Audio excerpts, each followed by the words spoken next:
10 taon na kaming kasal, nang matagpuan ng aking asawa ang pag-ibig ng kanyang buhay. Sabi niya, isa itong malinis na kaluluwa, na walang pakialam sa pera.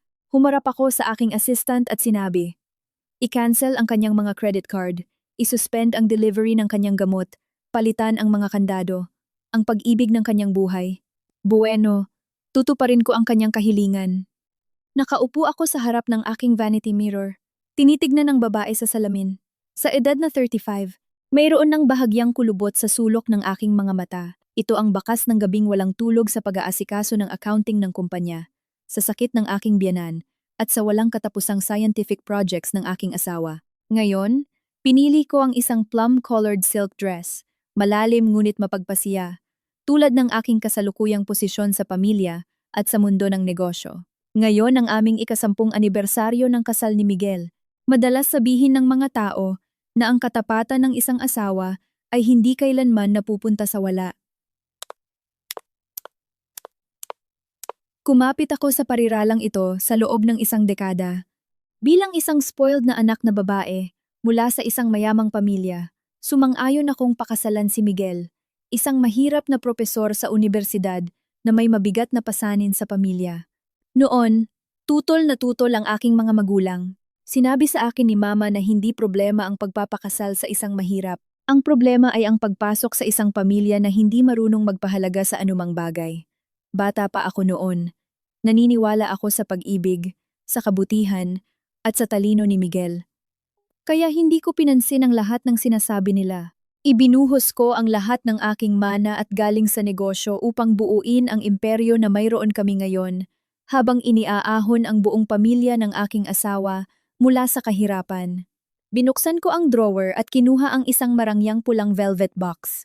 Sa loob ay naroon ang isang Patek Philippe watch na in-order ko mula sa Switzerland 6 na buwan na ang nakakaraan. Madalas magreklamo si Miguel na ang luma niyang relo ay sira na ang leather strap at hindi ito mukhang sapat na elegante para suotin sa mga lecture o meeting sa mga partners. Naaalala ko ang bawat salita niya, ang bawat kunot ng kanyang noo. Para sa akin, si Miguel ay hindi lang isang asawa, kundi isang intellectual pride na palagi kong hinahangaan. Ako ay isang business lady, hanggang buto, amoy pera. Kaya pinahahalagahan ko ang matalino at marangal na hitsura ng isang akademiko, tulad niya. Nagring ang telepono. Sa kabilang linya, naririnig ang boses ng aking assistant, Ate Lize. Lahat ay handa na sa lumang karinderya malapit sa UP. Sabi ng chef, naghanda siya ng sinigang sa palayok, ayon sa inyong order, na may lasa ng nakaraang panahon. Ngumiti ako at sumagot, magaling. Salamat Ana. Malapit na ako. Huwag mong sabihin kay Miguel. Gusto ko itong maging sorpresa.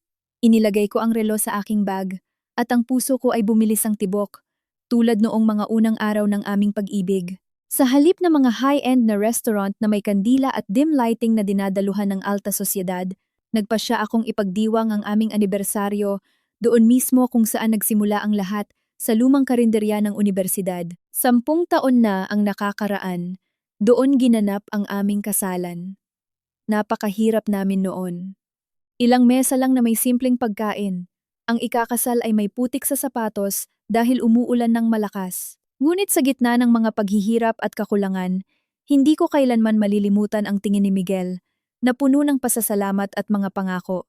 Hinawakan niya ang aking kamay at nanumpa sa harap ng aming mga kaibigan. Lize, magtiis ka sa akin ngayon, at kapag nagtagumpay ako, babayaran kita ng libu-libong beses. Inukit ko ang panata na iyon sa aking puso. Hindi ko kailangan na bayaran niya ako ng ginto at pilak. Kailangan ko lang ang kanyang walang pasubaling pag-ibig. Inilabas ko ang aking marangyang kotse mula sa garahe ng aming bahay.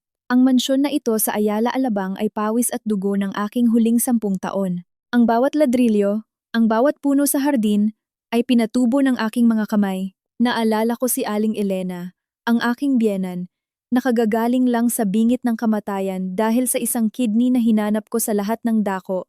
Gumastos ng milyon-milyong piso upang masiguro ang operasyon.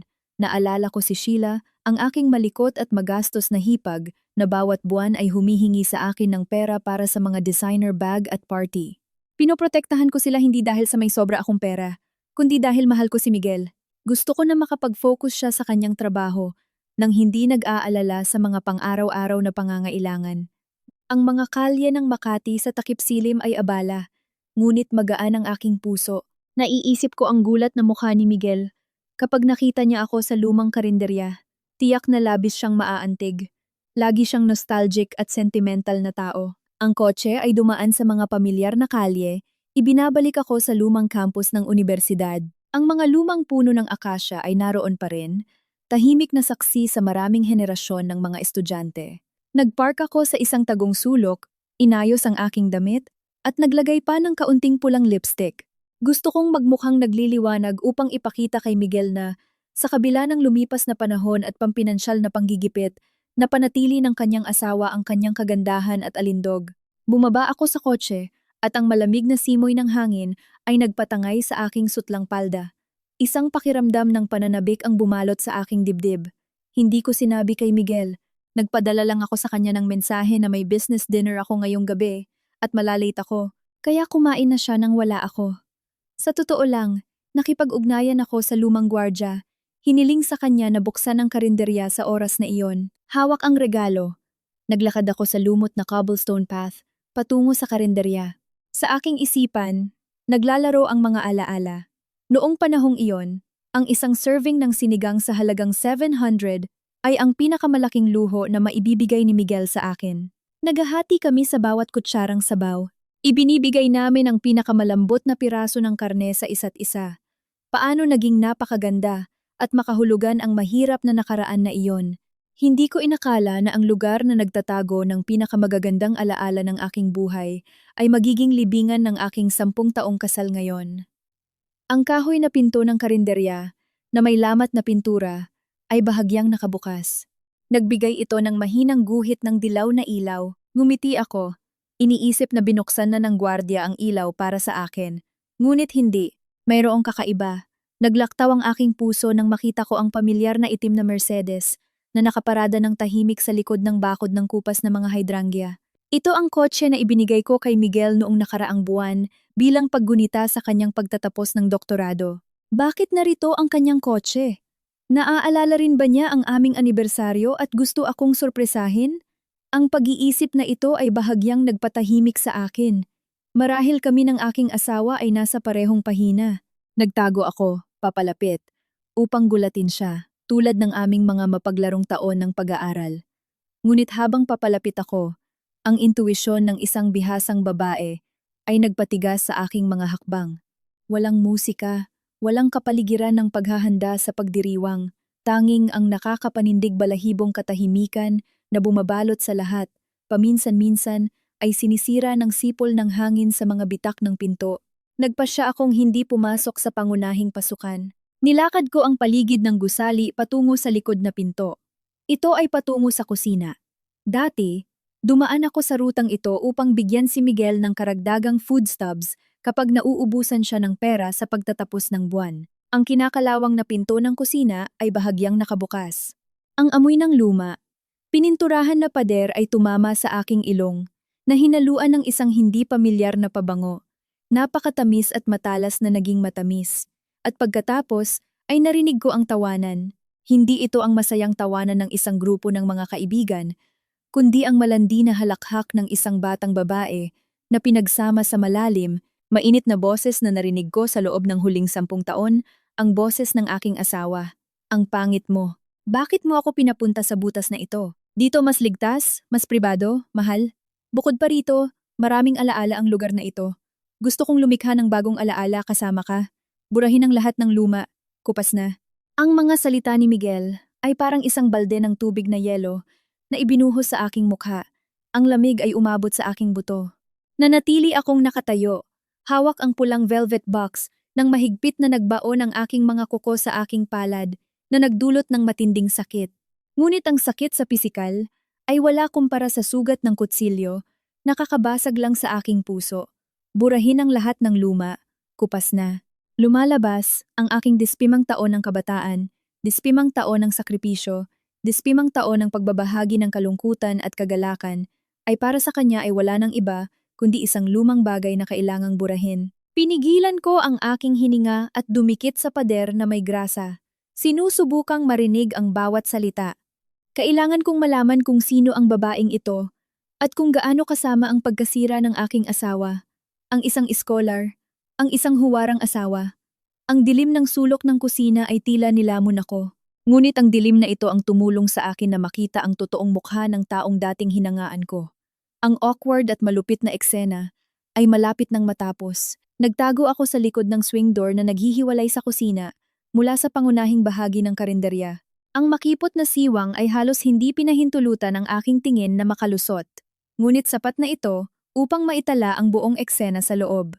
Sa ilalim ng madilaw na ilaw ng isang lumang bombilya, nakaupo si Miguel sa isa sa mga pamilyar na asul na plastik na upuan, ngunit hindi siya nag-iisa. Nakaupo sa kanyang kandungan ng isang slim na batang babae na may mahaba, nakalugay na itim na buhok. Nakasaya siya ng puting blusa ng uniforme at isang mapangahas na maikling palda, at nakayakap siya sa dibdib ng aking asawa. Ang mga kamay na hinawakan ko tuwing gabi, ang mga kamay na inalagaan ko sa bawat gasgas, ay ngayon ay hinahaplos ang hubad na likod ng ibang babae. Naramdaman ko na naputol ang aking hininga, na parang may bumibigti sa akin. Ang dugo ay umakyat sa aking ulo. Ngunit ang rasyonalidad ng isang business lady na pinatigas sa libu-libong labanan ang nagpanatili sa akin na kalmado. Hindi ako maaaring masira ngayon. Kailangan kong makita ang lahat. Kailangan kong marinig ang lahat. Miguel, ang boses ng babae ay matamis at parang asukal. Ngunit sa aking mga tainga, ito ay parang bahaw na isda. Malapit na ang bayad sa tuition. At may sakit si mama sa bahay. Hindi ko alam kung paano ko kakayanin. Sa tingin ko, kailangan kong mag-academic leave. Niyakap siya ni Miguel ng mahigpit. Ang kanyang boses ay puno ng habag at pagmamahal na matagal na niyang hindi ipinakita sa akin. Bobo, kasama mo ako. Bakit ka nag-aalala sa pera? Mag-aral ka lang. Aasikasuhin ko ang sakit ng iyong ina at ang iyong pag-aaral. Ikaw ay isang talento. Ikaw ang aking muse. Hindi ko hahayaan na madumihan ka ng alikabok ng mundong ito. Pero saan ka kukuha ng pera? Narinig ko na napakahigpit ng kontrol ng iyong asawa sa pananalapi. Alam niya na tinutulungan mo ako? Sa pagbanggit sa akin, biglang nagbago ang boses ni Miguel. Wala nang pagmamahal dito, kundi isang kamangha-manghang galit at paghamak. Huwag mong banggitin ang matandang bruha na iyon. Sinisira mo ang buong mood. Ano ang alam niya maliban sa pera at muling pera? Buong araw siyang nakaharap sa mga libro ng accounting, binibilang ang kita at pagkalugi. Siya ay napaka-materialistiko, isang tuyong tinapay. Sa bawat pagbukas niya ng bibig, ito ay upang pag-usapan ang mga proyekto at kontrata. Sa tabi niya, pakiramdam ko ay nasa bilangguan ako. Nauubusan ng hininga. Kinagat ko ang aking labi hanggang sa dumugo. Matandang bruha. Materialista, tuyong tinapay. Ang mga materialistikong pera na ito ang bumili ng gamot para sa iyong ina, ang kotse na ginagamit mo, ang bahay na tinitirhan mo, at maging ang degree sa doktorado na mayroon ka. Ang mga tuyong libro ng accounting na ito, ang tanging bagay na pumigil sa iyong pamilya na mamatay sa gutom at mahamakan ng mundo. Kinikilabutan ang babae na may bahagyang pagtatagumpay. Well, sa akin, mukha siyang napakatalino. Bukod pa rito, napakagaling niyang mag-alaga sa iyong pamilya. Narinig ko, pinondohan pa nga niya ang mga scholarship para sa aming unibersidad. Sa katunayan, nakakatanggap ako ng scholarship mula sa kanyang kumpanya. Ang kanyang mga salita ay parang kidlat na tumagos sa aking isipan. Scholarship mula sa aking kumpanya? Nanliit ang aking mga mata. Sinusubukang tingnan ng mas mabuti ang mukha ng babae. Sa madilim na ilaw, ang kanyang oval na mukha at malalaking inosenteng mata ay nagsimulang magmukhang pamilyar. Lara, siya si Lara Manalo, isang senior student mula sa Faculty of Arts na ako mismo ang pumirma sa desisyon na bigyan ng scholarship sa simula ng taon dahil sa kanyang merito at mahirap na kalagayan sa pinansyal na halagang P1 million. Naaalala ko ito ng mabuti dahil sa kanyang dosye. Isinulat niya ang isang nakakaantig na kwento tungkol sa kanyang mapagpakumbabang pinagmulan, ngunit napakalaking determinasyon. Nang ibigay ko sa kanya ang award, kinuha niya ang aking kamay na may luha sa mata at sinabi, "Salamat, Lize. Ikaw ang nagpabago sa aking buhay. Susundin ko ang iyong halimbawa upang maging isang matagumpay na babae." Lumalabas, sinunod niya ang aking halimbawa sa pamamagitan ng pagkuha sa aking asawa. Ginamit niya ang aking sariling pera upang magbihis, mamili, at pagkatapos ay ginamit ang peking inosente na iyon upang akitin ang asawa ng kanyang benefactor. Ang walang pakiramdam ng sitwasyong ito ay lampas sa aking imahinasyon. Walang pakialam na tumawa si Miguel, hinahaplos ang buhok ni Lara. Ang pera niya ay pera ko rin. Sa tingin mo ba napakatalino niya? Kung wala ang aking moral na suporta, kung hindi ko inayos ang panloob at panlabas na relasyon, paano siya madaling kumita? Siya ay isa lamang money printing machine. Ngunit ikaw, Lara, ikaw ay isang kaluluwa. Ang tunay na pag-ibig sa aking buhay. Ikaw ay malinis, mabait. Nauunawaan mo ang tula, musika, sining. Nauunawaan mo ang pagpapahirap ng isang intelektual na tulad ko. Kapag umuwi siya, amoy pera lang siya, mahal, matamis na pabango. Nandidiri ako sa amoy na iyon. Nandidiri, amoy. Ang dalawang salitang ito ay umalingaw-ngaw sa aking ulo. Ang mamahaling pabango na suot ko dahil sinabi mo minsan na elegante ito. Para kanino ako nagtatrabaho hanggang mamatay upang kumita ng pera? Tiningnan ko ang regalo sa aking kamay. Ang kumikinang na Patek Philippe ay tila nangungutya sa akin. Ang aking katapatan, ang aking 10 taon ng pag-ibig ay ngayon, ay inihahambing sa isang taong kasama ko sa buhay. Sa isang call girl na estudyante, at walang awa na tinatapak-tapakan. Ang galit sa loob ko ay hindi sumiklab sa nagniningas na apoy, ngunit naging malamig at matalim, tulad ng yelo. Naawa ako sa sarili ko at nadiri sa dalawang iyon, na naglalaro ng kanilang romantikong palabas sa loob. Ang lahat ng pagmamahal, ang lahat ng paggalang na naramdaman ko kay Miguel ay ganap na nawala sa sandaling iyon. Huminga ako ng malalim, nilamon ng luha. Ang dating Lize, ang inosenteng estudyante na naniniwala sa isang paraiso sa isang kubo, ay namatay. Ngayon, narito si Lize de la Cruz, CEO ng Solid Holdings. Hindi ko hahayaan na may manapak sa aking pagmamataas. Maingat kong inilagay ang regalo sa maalikabok na mesa ng kusina. Hindi ko na ito kailangan. Inayos ko ang aking buhok. Pinantay ang aking damit. Papasok ako doon hindi upang magdulot ng eksena ng selos, tulad ng isang ordinaryong babae, kundi upang turuan sila ng aral tungkol sa halaga ng pagtataksil. Humakbang ako at sinipa ng malakas ang kahoy na pinto. Ang matalas, nakakabingi na tunog ay sumira sa intimate na kapaligiran sa loob. Ang ingay ay nagpatalon sa pares ng mga mangangalunya. Nagbigay si Lara ng isang napipilitang sigaw at dali-daling itinulak si Miguel. Awkward na inaayos ang kwelyo ng kanyang nakabukas na kamiseta. Si Miguel, naman, ay namutla na parang tela. Nanlaki ang kanyang mga mata.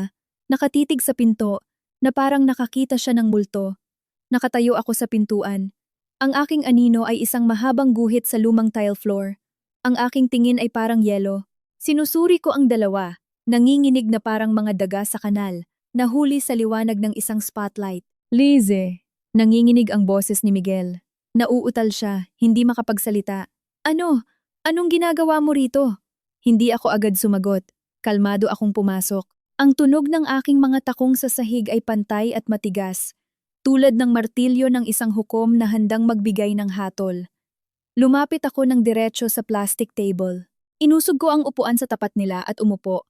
Nilagay ang aking binti sa ibabaw ng isa pa, na may parehong kagandahan at kumpiyansa na parang nasa isang boardroom.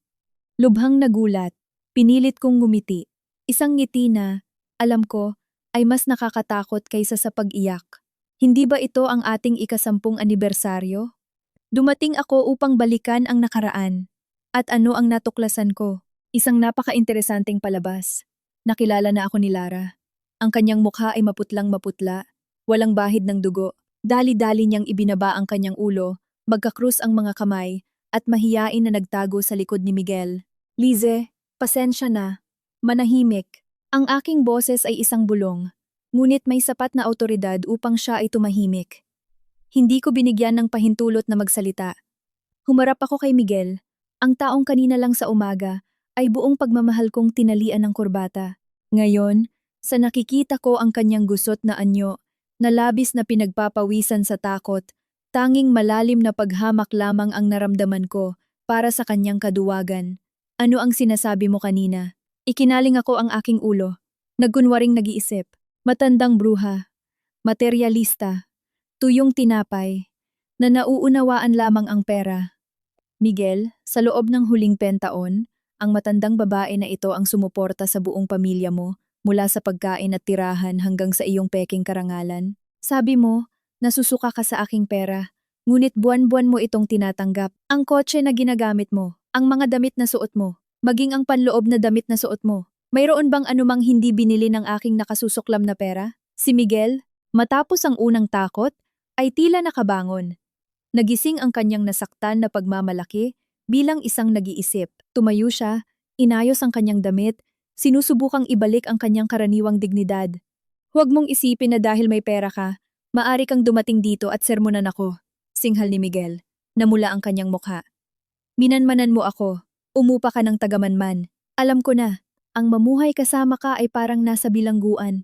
Hindi mo kailanman nirerespeto ang aking pribadong buhay. Tumawa ako. Ang malamig na tawa ay umalingaw-ngaw sa walang laman na silid. Pribadong buhay? Tinatawag mo bang pribadong buhay ang pakikipagrelasyon sa isang estudyante at ang paggamit ng pera ng asawa para sa pagsuporta sa isang kabit? Miguel, ikaw ay isang doktor sa agham, ikaw ay isang propesor sa universidad, at ang iyong lohika ay mas masahol pa kaysa sa isang 3 taong gulang na bata.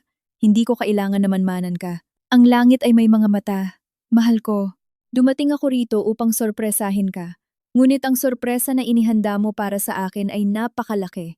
Hindi ko ito malunok. Inilipat ko ang aking tingin kay Lara, na nakakubli pa rin sa likod ni Miguel.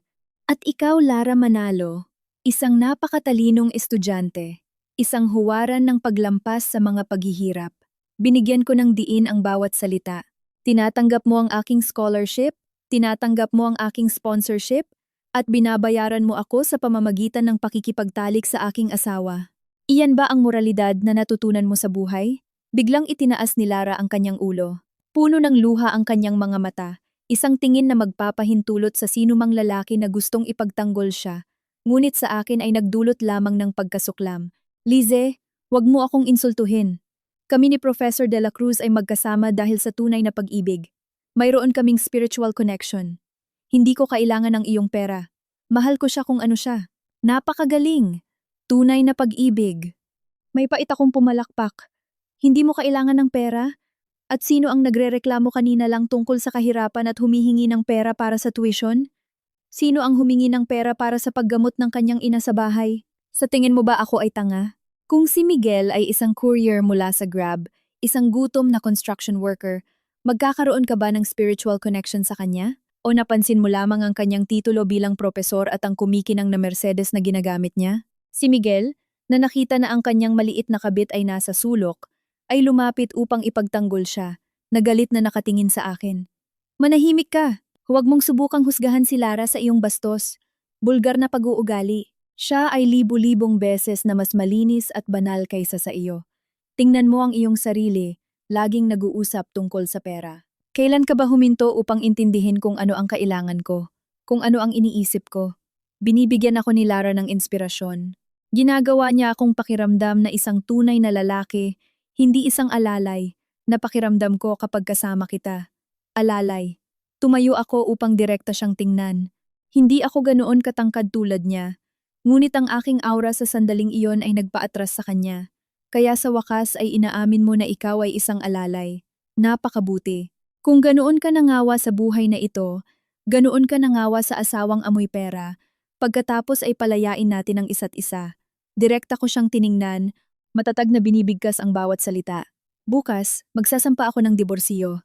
Ikaw at ang iyong tunay na pag-ibig. Maghanda kayong tamasahin ang buhay nang walang amoy ng pera. Tingnan natin kung makakain kayo ng inyong marangal na kaluluwa. Pagkatapos sabihin ito, tumalikod ako at lumakad palayo. Hindi pinansin ang gulat na mukha na iniwan ko. Ngunit nang makarating ako sa pinto, nakita ko ang 2 pamilyar na figura na nagmamadali papasok. Sila si Aling Elena at Sheila. Ang buong pamilya ay naroon. Ang palabas ay tila hindi pa tapos, kundi nagsisimula pa lamang sa pinakakapana-panabik na bahagi nito. Lumitaw si Aling Elena at Sheila sa pintuan, maayos na nakadamit at mabangong-mabango. Marahil ay dumating din sila sa inaasahang anniversary party na maingat kong inihanda. Ngunit sa halip na isang pagbati ng ngiti, nakita nila ang isang eksena kung saan kinokompronta ko si Miguel at Lara sa isang kapaligiran na parang pulbura. Nang makita si Lara na nagtatago sa likod ng kanyang anak, bahagyang kumibot ang tingin ni Aling Elena. Alam kong hindi estranghero si Lara sa kanya. Minsan nakita ko ang isang mensahe mula kay Lara kung saan napakapamilyar siyang nagtanong sa aking biyenan tungkol sa kanyang kalusugan. Lumabas na nagkikita sila sa likod ko. Ang tanging tanga na pinananatili sa kadiliman ay ako. Direkta kong tiningnan si Aling Elena at binati siya na may mapait na panunuya. Mama Elena, dumating kayo sa tamang oras? Halika't panoorin ang isang kamanghamanghang palabas na itinatanghal ng inyong mahal na anak at kapatid. Bago pa man makapagsalita si Aling Elena, humakbang si Miguel. Ganap na binago ang kanyang tono at nagpanggap na biktima. Mama, tingnan mo siya. Dumating siya dito upang magdulot ng iskandalo. Insultuhin ako at si Lara. Sa tingin niya, dahil may pera siya, maaari niyang tapakan ang buong pamilya namin. Hindi ko na ito kaya. Si Sheila, ang aking hipag na may bulgar na kinulayan na buhok, ay tumingin sa akin at sumugod sa kanyang kapatid. Lize, anong ingay ito? Ang kapatid ko ay isang propesor sa universidad, isang taong may katayuan. Magkaroon ka man lang ng respeto sa kanyang imahe. Kung may problema, pag-uusapan natin ito sa bahay, sa likod ng saradong pinto. Bakit kailangang ilabas ang problema? Tumawa ako. Ang malamig na tawa ay umalingaw-ngaw sa silid. Respeto sa kanyang imahe? Tanungin mo ang kapatid mo kung pinapansin niya ang kanyang imahe kapag dinadala niya ang kanyang kabit sa karinderya na ito upang magsaya. Tingnan mo ng mabuti. Ito si Lara, ang estudyante na pinopondohan ko ng scholarship. Ang kapatid mo ay nakikipagrelasyon sa isang taong may utang sa kanyang asawa. Sa tingin mo ba ito ay napakarespetado? Sa wakas, dahan-dahang pumasok si Aling Elena. Hindi siya nagpakita ng pagtataka o galit sa kanyang anak. Sa kabaligtaran, tiningnan niya ako na may masama ang tingin. Ang parehong tingin na nakukuha ko sa loob ng 5 taon, tuwing hindi ko nasisiyahan ang kanyang mga hinihingi. Lize, bilang isang babae, kailangan mong matutong maging pasensyosa. Natural lang na ang isang lalaki ay minsan ay lumihis. Kung si Miguel ay nagpunta upang magsaya, ito ay upang alisin ang stress mula sa trabaho. Kung ikaw, bilang isang asawa, ay hindi kayang panatilihin ang iyong asawa at pinapayagan siyang maghanap ng kaligayahan sa ibang lugar, ikaw mismo ang may kasalanan, hindi mo maaaring sisihin ang iba. Naging bato ako, umuugong sa aking mga tainga ang masamang lohika ng aking biyanan. Ako, ang tapat na manugang na nagbenta ng mga alahas ng aking ina upang bayaran ang kanyang paggamot, ngayon ay sa kanyang mga mata ay isa lamang babae na hindi kayang panatilihin ang kanyang asawa. Paano mo nasabi iyan, Mama? Protesta ko sa isang pigil na boses.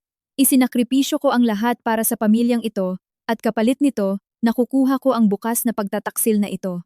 Sino ang nag-alaga sa iyo nang magkasakit ka? Sino ang nagbayad ng mga utang ni Sheila? Saan nagmula ang pera para sa malaki, magandang bahay na tinitirhan mo? Gumuso si Aling Elena at winagayway ang kanyang kamay na parang nagtataboy ng insekto. Oh, sige na. Huwag mo kaming tarakan ng pera sa mukha na parang napakahalaga ng pera mo. Ang aming pamilya, kahit na mahirap, ay may mga prinsipyo at pagpapahalaga. Pinapahalagahan namin ang pagmamahal, hindi ang pera. Tulad mo. Si Miguel ay henyo, nag-iisa. Kailangan niya ng asawa na nakakaunawa sa kanya, na may koneksyon sa kanya, na sumusuporta sa kanya. Hindi isang negosyante na marunong lang magbilang. Si Lara, na nakakita ng mga kaalyado, ay lumabas mula sa likod ni Miguel na may mga matang puno ng luha. Tama si Aling Elena. Mahal na mahal ko si Professor De La Cruz. Pakiramdam niya ay nag-iisa siya sa sarili niyang bahay. Lize, please, bitawan mo na siya. Talagang mahal namin ang isa't isa. Please, basbasan mo kami. Tiningnan ko ang 3 walang hiyang mukha sa harap ko. Isang taksil na asawa, isang walang pasasalamat na biyenan, at isang walang galang na kabit. Nagkaisa sila laban sa akin, gamit ang mga argumento ng maling moralidad upang atakihin ako. Bigla kong napagtanto ang aking pagkakamali. Ang pinakamalaking pagkakamali sa aking buhay ay hindi ang pagpapakasal sa isang mahirap, kundi ang pagpasok sa isang pamilya ng mga walang pasasalamat na tao. Si Miguel, na pinalakas ng suporta ng kanyang ina at kabit, ay naging mas matapang pa. Itinuro niya ako. Narinig mo? Lahat ay nakikita kung gaano ka hindi makatwiran. Ikaw lang ang hindi nakakaalam nito. Laging mong iniisip na ikaw ang pinakamahusay, na ginagawa mo ang isang pabor sa aking pamilya. Nagsawa na ako sa iyong condescending na pag-uugali. Si Lara ang nakakaunawa sa akin, ang nagpapahalaga sa aking pagkatao. Mahal niya ako bilang isang ordinaryong tao, anuman ang katanyagan o kayamanan. Iyan ang tunay na pag-ibig. Tunay na pag-ibig na independyente sa katanyagan o kayamanan. Gusto ko siyang tawanan sa mukha. Tingnan natin kung gaano katagal magtatagal ang tunay na pag-ibig na ito kung puputulin ko ang lahat ng tulong pinansyal. Huminga ako ng malalim, muling nakuha ang malamig na kapayapaan ng isang business lady. Hindi ko kailangan na makipagtalo sa mga taong hindi umabot sa aking antas ng talino. Sige, sabi ko sa isang boses na parang yelo, kung ganoon kayo kadiri sa aking pera, at ganoon kayo nagpapahalaga sa pagmamahal at karangalan, tutuparin ko ang inyong kahilingan. Humarap ako kay Aling Elena at Sheila na may matalas na tingin na nagpatili sa kanila. Mama Elena, Sheila, tandaan ninyo ng mabuti ang inyong mga salita ngayon. Huwag ninyong pagsisihan kailanman. At ikaw, Miguel, sabi mo mahal ka ni Lara kung ano ka, anuman ang material na bagay. Tama? Magaling. Kapit ka sa paniniwalang iyan. Kinuha ko ang aking bag, tumayo ng tuwid, at itinaas ang aking ulo. Aalis ako rito hindi bilang isang talunan na tumatakbo, kundi bilang isang reyna na nagpapagpag ng mga parasito. Tapos na tayo rito. Magkita tayo sa korte. Lumabas ako sa pinto, iniiwan ang tingin ng puot, at ang mapagtagumpay ng ngiti ni Lara. Akala niya ay nanalo siya. Kakapasok lang niya sa impyerno nang hindi niya alam. Pagkalabas ko sa karinderya, narinig ko ang nagmamadali na mga yapak sa likod ko. Si Aling Elena iyon. Sumugod siya sa akin, hinaharangan ang aking daan. Ang kanyang mukha ay namumula sa galit. Teka, saan ka pupunta? Nagdulot ka ng gulo at aalis ka na lang na parang walang nangyari? Huminto ako at tiningnan siya na may hindi pa nararanasang lamig. Dati, tuwing itataas niya ang kanyang boses, yuyuko ako at hihingi ng tawad upang mapanatili ang kapayapaan sa pamilya. Ngunit ngayon, ang pagtitiis na iyon ay namatay kasama ng aking kasal. Kung saan ako pupunta, iyon ay sarili kong negosyo. Wala na kayong karapatan na kwestiyonin ako. Nakita ko si Aling Elena na nakatingin sa akin at itinuro ako. Paano ka naglakas loob na kausapin ang iyong biyenan ng ganyan? Walang galang na babae. Sa tingin mo ba, dahil may pera ka, maaari mong gawin ang anumang gusto mo? Sasabihin ko sa iyo ang isa. Tama ang aking anak na iwan ka. Ang isang babaeng tulad mo, na marunong lang kumita ng pera, na pinababayaan ng kanyang asawa, at hindi naiintindihan kung gaano dapat sumunod ang isang asawa sa kanyang asawa, ay walang sino mang kailangan. Lumapit din si Sheila at sumama sa kanyang ina. Tama, tingnan mo ang iyong sarili, matanda at pangit, laging may asim na mukha. Si Lara ay bata, maganda, at mabait. Natural lang na mahulog ang kapatid ko sa kanya. Dapat kang tumingin sa salamin at suriin ang iyong sarili, at hindi sisihin ang iba. Tiningnan ko ang dalawang babae sa harap ko na may lubos na paghamak. Ito ang mga taong inalagaan ko sa loob ng 10 taon. Naalala ko ang mga gabing walang tulog sa ospital nang magkaroon ng atake si Aling Elena. Naalala ko kung paano ako tinawagan ni Sheila, umiiyak sa hating gabi, dahil kinukulit siya ng mga nagpapautang at kailangan kong pumunta at bayaran ang kanyang mga utang. Inakala kong pamilya ko sila, ngunit lumabas na sa kanilang mga mata. Ako ay hindi hihigit sa isang gatasang baka, isang walang pusong ATM machine. Sapat na, sigaw ko sa isang matatag na boses na agad na nagpatigil sa kanilang dalawa. Tinatawag niyo akong matanda, pangit, materialista? Sige, tingnan natin kung ilang araw kayong makakaligtas sa inyong karangalan ng walang pera ng matanda, pangit, materialista na ito. Ngumuso si Aling Elena ng may paghamak. Oh, sige, wag mo kaming takutin. Kung wala ang pera mo, ang anak ko ay isa pa ring doktor sa agham, isang prestihiyosong propesor sa universidad. Higit pa sa sapat ang kanyang suweldo upang suportahan ang buong pamilya. Sa tingin mo ba ay mamamatay kami sa gutom nang wala ka? Doktor? Propesor? Mapait akong tumawa. Alam niyo ba kung magkano ang kinikita ng anak niyo bilang isang propesor? 250,000. 250,000 sa isang buwan?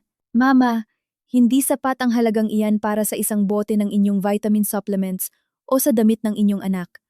Sa tingin niyo ba ang mga biyahe sa Europa, designer clothes, mga mararangyang hapunan na inyong tinatamasa ay mula sa kanyang sweldo? Tumayo si Sheila at sumagot. Huwag kang magsinungaling. May mga scientific projects ang kapatid ko na kumikita ng milyon-milyon. Siya mismo ang nagsabi sa akin, huwag mong subukang lokohin kami. Mga proyekto? Umiling ako. Nandidiri sa kanilang kamangmangan. Ang mga proyektong iyon ay 100% pinopondohan ng aking kumpanya. Ako ang naglagay ng pera upang bilhin siya ng reputasyon. Ngayon, na binawi ko ang pondo, agad na isasara ang proyekto. Makikita ninyo, si Aling Elena ay tila nag-alinlangan sandali, ngunit sinubukan pa ring panatilihin ang kanyang maling pagmamalaki. Hindi ka maglakas loob. Kung gagawin mo iyan, sisirain mo ang buhay ng iyong asawa. Huwag kang ganoon kalupit. Kalupit? Direkta ko siyang tiningnan. Kumpara sa kung paano niyo ako trinato ngayon, ang gagawin ko ay awa. Pinili niyo ang panig upang insultuhin ako at tapakan ang aking mga pagsisikap. Huwag niyo akong sisihin kung ako ay walang awa. Ayoko nang mag-aksaya ng salita sa kanila. Tumalikod ako at dumiretso sa aking kotse. Sinubukan ni Aling Elena na sumugod sa akin upang hablutin ako. Ngunit isinara ko ang pinto. Sa pamamagitan ng soundproof na salamin, nakita ko siyang sumisigaw at nagmumura. Ang kanyang mukha ay gumuhit sa galit. Si Sheila sa tabi niya ay nagtatalon-talon na may ekspresyon ng pagkabigo. Pinatakbo ko ang kotse at dumaan sa kanila, na parang estranghero sila. Sa rearview mirror, ang mga imahe ng aking mga kamag-anak ay lumiit hanggang sa mawala sila. Hindi ako umiyak. Ang aking mga luha ay masyadong mahalaga upang ibuhos sa mga hindi karapat-dapat. Ang kotse ay mabilis na naglakbay sa highway. Binuksan ko ang bintana upang pahanginan ang malamig na pawis sa aking noo. Ang aking isipan ay malinaw na malinaw. Ang sakit ay lumipas, napalitan ng isang malamig, tumpak na pagkalkula. Kinuha ko ang telepono at tinawagan ang aking tapat na assistant. Ana? Si Lize ito? Oo, Lize. Nakikinig ako. Kumusta ang anniversary evening? Nagulat ba si Miguel? Sobrang-sobra. Mapait akong tumawa. Pero pag-uusapan natin iyan mamaya. Ngayon, makinig ka ng mabuti sa aking mga tagubilin at agad itong sundin. Oo, magsabi ka. Nakikinig ako. Naging seryoso ang boses ni Ana nang mapansin niya ang kakaiba sa aking tono. Una, agad na makipag-ugnayan sa bangko at hilingin ang pag-block ng lahat ng karagdagang credit card sa pangalan ni Miguel de la Cruz, Aling Elena de la Cruz, at Sheila de la Cruz. Ang dahilan ay kahilingan mula sa pangunahing cardholder. Gawin mo ito ngayon, i-block ang lahat. Pero hindi ba si Professor de la Cruz ay nasa business trip? Siya ay. Susubukan pa sanang magtanong si Ana, ngunit huminto siya. Huwag kang magtanong. I-block mo agad. Oo, ginagawa ko na ngayon. Pangalawa, patuloy ko sa isang matatag na boses. Tawagan mo ang aming Homeowners Association at hilingin na putulin ang lahat ng serbisyo ng internet at cable TV. Sabay-sabay, makipag-ugnayan sa mga kumpanya ng kuryente at tubig at hilingin ang pansamantalang paghinto ng serbisyo dahil matagal na aalis ang mga may-ari. Patayin ang kuryente at tubig, pero si Aling Elena at Sheila ay nasa bahay pa. Hindi na iyan ang kanilang bahay. Ang bahay na ito ay nakapangalan sa akin. Ito ay aking premarital property. Ang gusto kong gawin dito ay karapatan ko. Sundin mo lang ang aking utos. Oo ma'am, naiintindihan ko. Pangatlo, agad na maghanda ng pahayag ng pagbawi ng pondo para sa proyektong pananaliksik sa impluwensya ng sinaunang mitolohiyang Pilipino sa modernong kulturang Pilipino ni Dr. Miguel de la Cruz. Ang dahilan ay paglabag sa ethical clause ng kontrata ng pangunahing mananaliksik. Ipadala ang pahayag na ito sa dekano ng UP at isang kopya kay Miguel bukas ng umaga. Lize, napakaseryoso nito. Kung bigla nating babawiin ang pondo, maaaring harapin ni Miguel ang mga parusa, kabilang ang pagkatanggal sa trabaho. Iyan mismo ang gusto ko, malinaw kong sabi. Ginamit niya ang aking pera para suportahan ang kanyang kabit sa universidad mismo, na pampublikong pinapahiya ako. Babawiin ko ang lahat ng ibinigay ko sa kanya. Sa kabilang linya, nagkaroon ng katahimikan sa loob ng ilang segundo, at pagkatapos ay narinig ang boses ni Ana na may buong determinasyon. Naiintindihan ko, Lize. Agad kong gagawin ang lahat. Ayos ka lang ba? Ayos na ayos ako. Salamat, Ana. May isa pa. Magsabi ka. Makipag-ugnayan sa National Kidney and Transplant Institute at kanselahin ang appointment para sa kidney transplant operation ni Aling Elena para sa susunod na linggo. Sabihin sa kanila na hindi nakakalikom ng pondo ang pamilya. Hilingin ang pagbawi ng kanyang dosye. Sa pagkakataong ito, labis na nagulat si Ana. Lize, Ito ay usapin ng buhay at kamatayan. Araw-araw na hinihintay ni Aling Elena ang kidney na iyon. Mahigpit kong hinawakan ang manibela. Nakatingin ang aking mga mata sa madilim na daan sa unahan. Alam ko, ngunit tinapakan nila ang aking kabutihan. Sinabi nila na ginagamit ko lamang ang pera upang bilhin ang pagmamahal. Kung gayon, ipapakita ko sa kanila na kung wala ang aking pera, hindi nila kayang mapanatili ang kanilang mga buhay. Gawin mo. Oo, gagawin ko. Binaba ko ang telepono. Ibinato ko ang telepono sa upuan ng pasahero. Isang pakiramdam ng kasiyahan na hinaluan ng kapaitan ang bumalot sa akin. Hindi ko kailanman inakalang magiging ganito ako kawalang awa, ngunit sila mismo ang nagtulak sa akin na maging ganito. Naalala ko ang mga salita ni Aling Elena. Ang aming pamilya, kahit na mahirap, ay may mga prinsipyo at pagpapahalaga. Mga prinsipyo at pagpapahalaga. Isang biyena na nagtatanggol sa pagkakanulo ng kanyang anak. Isang hipag na nang-iinsulto sa kanyang hipag at ang buong pamilya na umaatake sa isang babae na sumuporta sa kanila. Tinawanan ko ang mga prinsipyong iyon. Ang kotse ay pumasok sa eksklusibong Federal Tower Complex.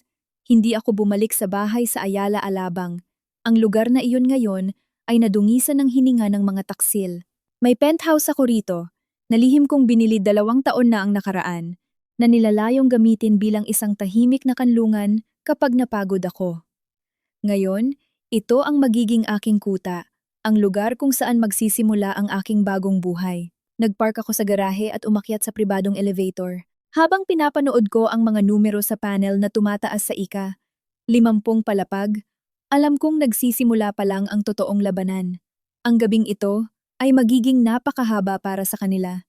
Kapag tinanggihan ang kanilang mga credit card, kapag bumalot ang dilim sa bahay dahil sa pagkaputol ng kuryente, kapag nawala ang kanilang huling pag-asa para sa buhay, mauunawaan nila ang halaga ng pagtataksil. Binuksan ko ang pinto ng apartment, binuksan ang lahat ng ilaw, isang marangya, tahimik, at perpektong espasyo ang sumalubong sa akin. Nagbuhos ako ng isang baso ng red wine, lumabas sa balkonahe, at tiningnan ang kumikinang na lungsod. Bukas, magkakaroon ng bagyo, at ako, si Lize de la Cruz, ang magmamaneho nito. Ang unang sinag ng araw ng bagong araw ay tumagos sa makapal na kurtina na nagbigay liwanag sa maluwag, ngunit malamig na sala. Nagkaroon ako ng gabing walang tulog. Matagal nang naubos ang alak sa aking baso, ngunit nanatili pa rin ang pait nito sa aking dila, na halos sa pait sa aking lalamunan. Tumayo ako, lumapit sa aking desk, at binuksan ang computer. Ang mga email mula kay Ana na may mga ulat ay dumating ng 3:00 ng madaling araw. Lahat ng aking mga utos ay natupad. Ang mga karagdagang account ay na-block. Ang pahayag ng pagbawi ng pondo ay naisulat na at naghihintay ng aking electronic signature. Naipadala na ang abiso ng pagputol ng utility services. At, ang pinakamahalaga, ang liham mula sa National Kidney and Transplant Institute na nagkukumpirma ng pagkansela ng operasyon. Tinitigan ko ang mga salita ng kumpirmasyon ng pagkansela sa screen. Ang mga alaala ng mga buwan ng desperadong paghahanap ay bumalik na parang slow motion. 2 taon na ang nakakaraan. Nang madiagnose si Aling Elena ng end-stage renal failure, nagkawatak-watak ang buong pamilya. Si Miguel ay marunong lang umiyak at magreklamo. Natatakot si Sheila na kung mamatay ang kanilang ina, wala nang magbibigay sa kanya ng pera. Ako lang ang umasikaso sa lahat. Pumunta ako sa Singapore, sa iba pang bahagi ng Pilipinas. Nakipag-ugnayan ako sa mga pinakamahusay na espesyalista upang makahanap ng compatible na donor. Ang perang ginastos ay hindi mabilang, ngunit hindi ko kailanman binilang ito. Noong panahong iyon, itinuring ko siya na aking sariling ina. Naaalala ko ang araw na nakahanap ako ng compatible na donor. Umiyak ako sa tuwa. Sumugod ako sa bahay upang ibalita ang balita. Niyakap ako ni Aling Elena. Tinawag akong kanyang tagapagligtas, ang pinakamabuting manugang sa mundo. Hinawakan ni Miguel ang aking kamay, nanunumpa na magpapasalamat magpakailanman. Lumalabas, lahat ng ito ay walang kabuluhang salita lamang. Pinindot ko ang button upang aprubahan ang dokumento. Isang mahina na click, ngunit may bigat ng isang hindi direktang sentensyang kamatayan. Hindi ko siya pinatay, kinuha ko lang ang buhay na ibinigay ko sa kanya. Kung siya at ang kanyang pamilya ay hinamak ang aking pera at ang aking mga pagsisikap, hayaan silang gamitin ang kanilang marangal na pagmamahal at mga halaga ng pamilya upang iligtas ang kanilang sarili. Kinuha ko ang telepono at tinawagan ang aking pribadong security team na inarkila mula sa isang prestihiyosong kumpanya. Michael, si Lize ito. Magandang umaga, Lize. Ano ang matutulong namin? Gusto kong ipadala mo agad ang iyong mga tao sa bahay sa Ayala Alabang. Ang iyong gawain ay palitan ang lahat ng kandado at install muli ang security system na may fingerprint access. Ako lang at ang aking mga anak ang magkakaroon ng access. Huwag papasukin ng iba. Hindi ang aking asawa. Hindi ang aking biyenan. Naiintindihan, ma'am? At ano ang gagawin sa kanilang mga gamit? Kolektahin ang lahat ng kanilang personal na gamit, ilagay sa mga karton, at iwanan sa labas ng gate. Tungkol sa mga mahahalagang bagay, tulad ng mga pintura, antiques, kotse, kung wala silang dokumento na nagpapatunay na ito ay kanila, iwanan ang lahat sa bahay. Agad naming sisimulan ang trabaho. At ang Mercedes na may ganitong numero? Ang kotse na iyon ay nakapangalan sa aking kumpanya. Hayaan mong dalhin ito ng isang tao sa paradahan ng kumpanya at selyuhan. Kung may magreklamo, tawagan ng pulisya at hayaang ayusin ang lahat ayon sa batas. Naiintindihan? Huwag kang mag-alala. Binaba ko ang telepono. Nararamdaman ang isang alon ng enerhiya na dumadaloy sa aking likod. Hindi na ako isang sumusunod na asawa. Ako na ang master ng laro. Nagsusuot ako ng business suit.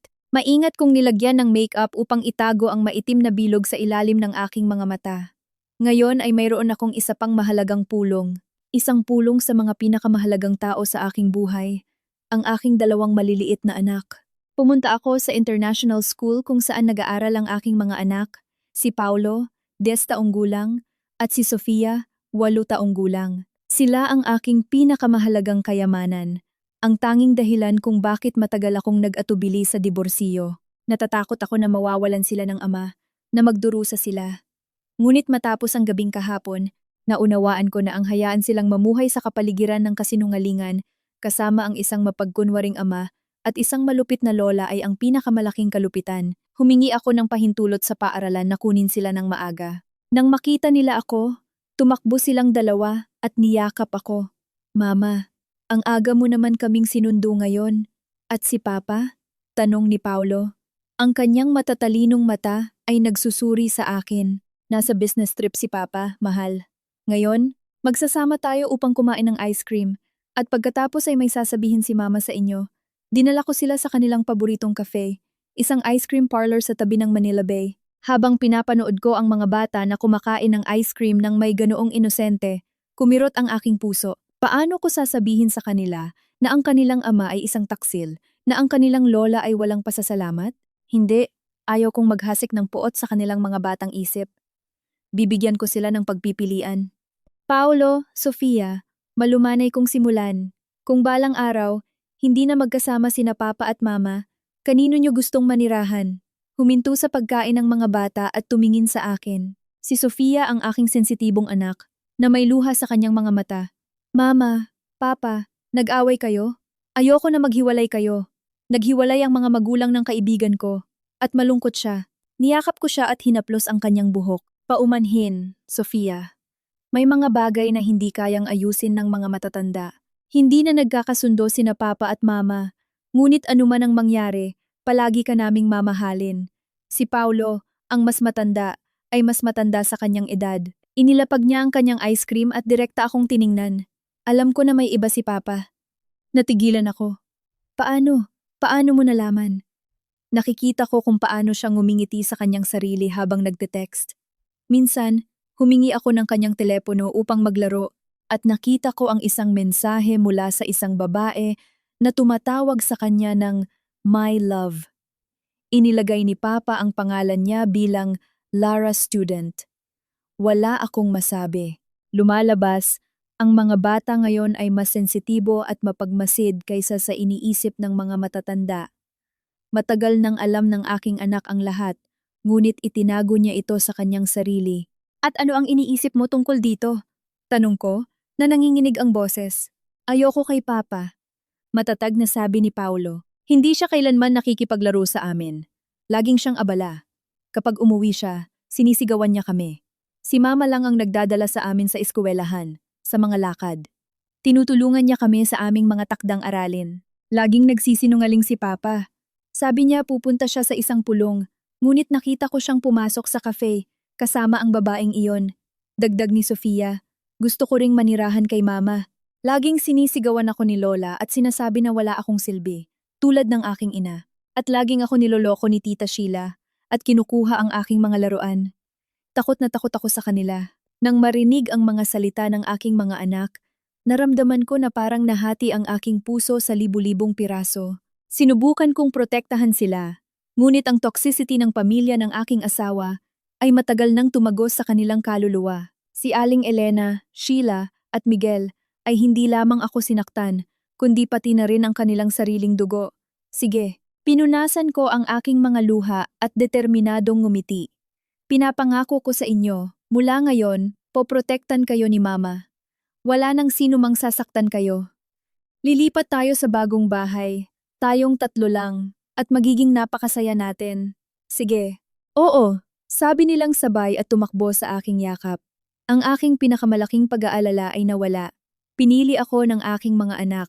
Sila ang aking motibasyon, ang aking lakas upang lumaban hanggang sa huli.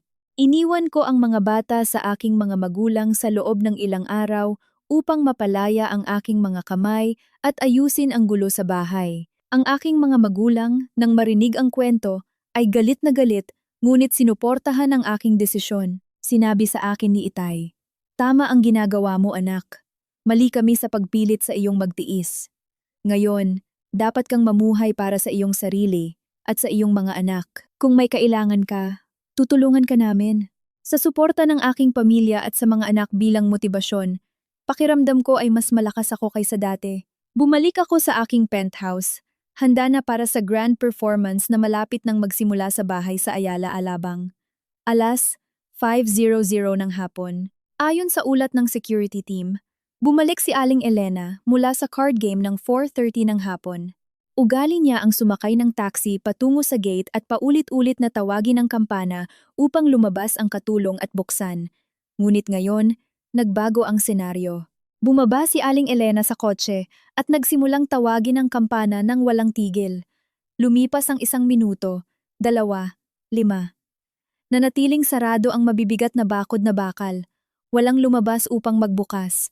Nagsimula siyang sumigaw at manginsulto sa staff. "Nasaan kayo?